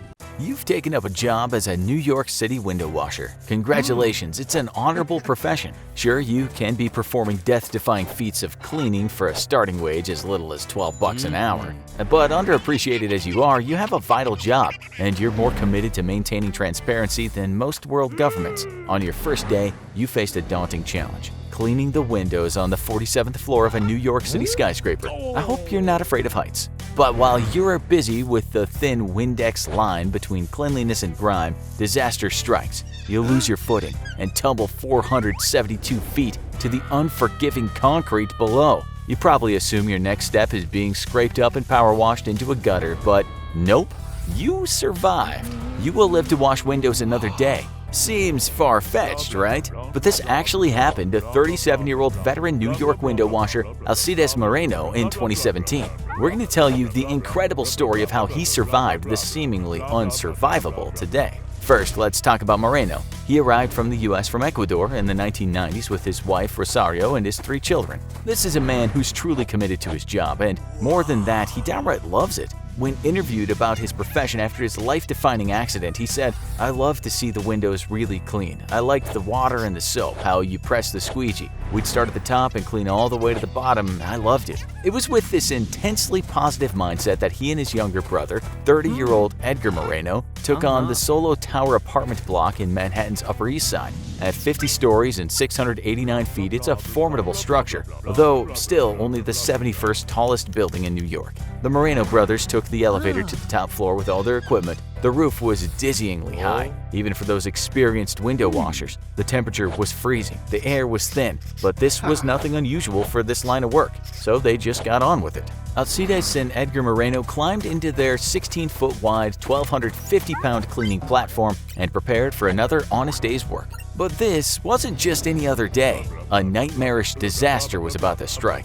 When the 2 brothers climbed onto the platform, forgetting to first put on and fasten their safety harnesses, the powerful cables that held the whole operation in place came dangerously loose. First, the cable on the left side, the side where Edgar Moreno was standing, came free, causing the entire platform to droop on one side and fling Edgar off the platform entirely. Sadly, this isn't the inspiring tale of how 2 brothers survived a terrifying situation. Edgar fell 472 feet, reaching speeds of around 120 miles per hour, before landing in a narrow alley. He landed on a wooden fence, severing his body in 2 and killing him instantly. Edgar's death is one of the 420,000 deaths that occur through falling every single year. It's one of the most common accidental ways to die. But Alcides didn't have time to think about this. His mind was more focused on his own seemingly imminent mortality. His side of the scaffolding came loose and began to hurtle down toward the ground like a screaming comet. However, unlike the tragic end of his brother, firefighters found Alcides alive in the hunk of twisted metal that was once the window washing platform.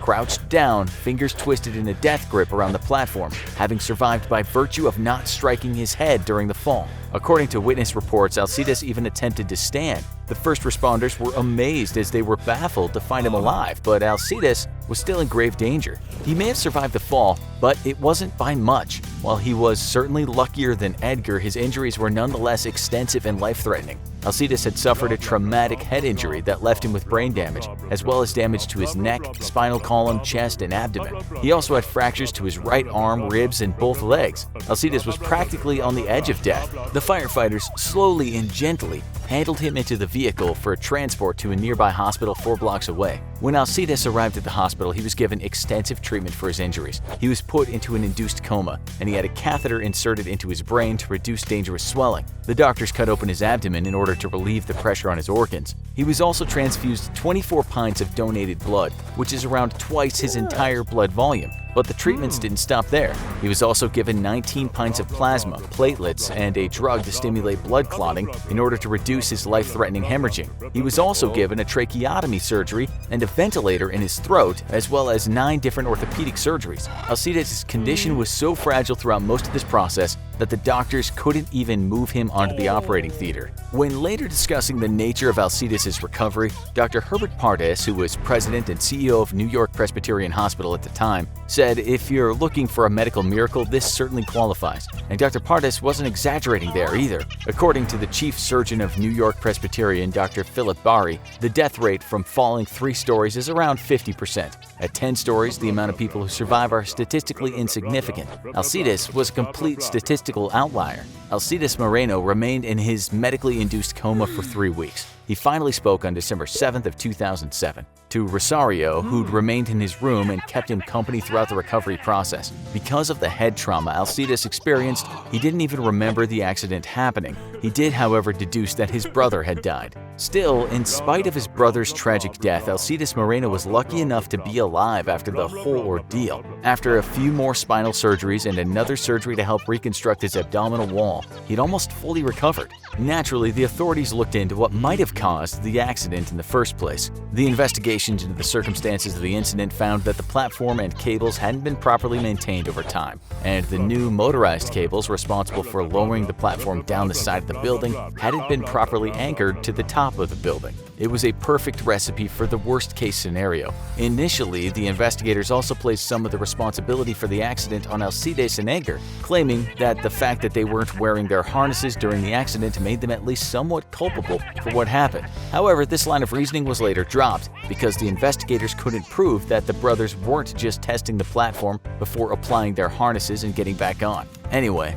back to the story. The real question on everyone's mind right now is how Alcides Moreno survived falling 472 feet from the 47th floor of the Solo building. The answer is honestly still unclear. Many doctors and first responders believe that by all rights Alcides should be absolutely dead right now. But some possibilities can be found in science and in Moreno's basic window washer training. When asked about why he thought he was able to survive the ordeal, he credited the fact that he was trained to lay flat to the platform and cling onto it during his sudden descent toward the New York City streets below. The much larger surface area of the platform Alcides was clinging to likely offered air resistance that slowed the speed of his descent, compared to his brother. Edgar's relatively small surface area had him fire down toward the earth like a bullet with little resistance. The physics of air resistance gave Alcides a fighting chance against the forces of gravity. Some speculated that perhaps the platform bounced against one of the surrounding buildings, slowing the fall, though this was never conclusively proved. The platform itself may have also acted as a kind of buffer between the force of the crash and Alcides' body, both dampening the overall force and distributing it evenly across his body. Edgar, on the other hand, took the full force of the fall himself on the razor edge of a fence, essentially assuring catastrophic physical damage. Alcides and Edgar essentially provide perfect examples of ideal and nightmare scenarios for falling from a great height without a parachute. We could look at a few similar examples to see if they provide any answers for how someone could survive such an insane fall. Joshua Hansen, a bar owner from Wisconsin, drunkenly crashed out of the window of a Minneapolis hotel's 17th floor. Hansen suffered a broken leg and a collapsed lung but walked away fine from the hospital a week later. This is still a miraculous feat of survival, but Alcides fell 30 floors more, so it's a little difficult to compare the two. Likewise, Tim Stillwell is thankfully still well after falling from the roof of his apartment building in 2013. His fall was broken by the roof of a nearby building, allowing him to survive with some broken bones. While having a more solid scientific answer would certainly be more satisfying than maintaining the mystery, the fact is the greatest factor in surviving any insane fall is pure luck. There's no one solid logical reason that Alcides Morena was able to survive his 47-story fall, baffling everyone from scientists to doctors to first responders. Alcides and Rosario attribute a lot of his tremendous luck to the grace of God, owing to the fact that Alcides, in the words of Rosario, has never wished anything bad on anyone. In the aftermath of the incident, Edgar Morena was buried in the brothers' home country of Ecuador. In the few years following, Alcides struggled greatly with survivor's guilt. He'd been close with his brother his whole life, the two of them having lived together in New Jersey and worked as a team since the early 90s. Alcides said, "Losing him was a big deal for me. I believe I felt melancholic for about 3 years. That's how long it took me to recover and accept his death. It was like losing a child because he was younger than me." While nothing could bring back Alcides' brother, he did at least achieve some financial justice for the company that caused his death. Rather than implicating Alcides and Edgar in their own tragedy, a Manhattan Supreme Court judge ruled in their favor, finding Tractel, the company responsible for installing the safety features on the window washing platform, liable for poorly installing the motorized cables. They also found that the Solo building was liable for its inadequate safety features. As a result, the two entities settled the matter with Alcides out of court for a large sum of money. Alcides Morena has since moved to Phoenix, Arizona, and had a fourth child with Rosario. Morena said that the warm, dry air in Arizona is better for his bones, but he still misses the people of New York City. He no longer works for health reasons, but has maintained that he doesn't have a fear of heights because of the incident. Looking back on his experience, Alcides said, "I have all the scars on my body, and because of the back injuries, I can't run, only walk. I'm not like I used to be, but thank God I can walk. That's amazing for me." And Alcides has put his life and ability to walk to good use. In the years since his accident, he supported his children in going to college and taken part in 5K runs for charity. While he said that life could never truly be the same, he's regained around 80% of the person he used to be. And for someone who fell to what seemed like certain death from the top of a 50-story building, 80% is honestly pretty darn good. Thanks for watching this episode of The Infographic Show. If you're looking forward to falling for even more of our content about amazing survival situations, why not check out Plane Crash Leads to Unbelievable Survival Story and survival tips that will one day save your life. In the meantime, watch your step. It's a long way down from here.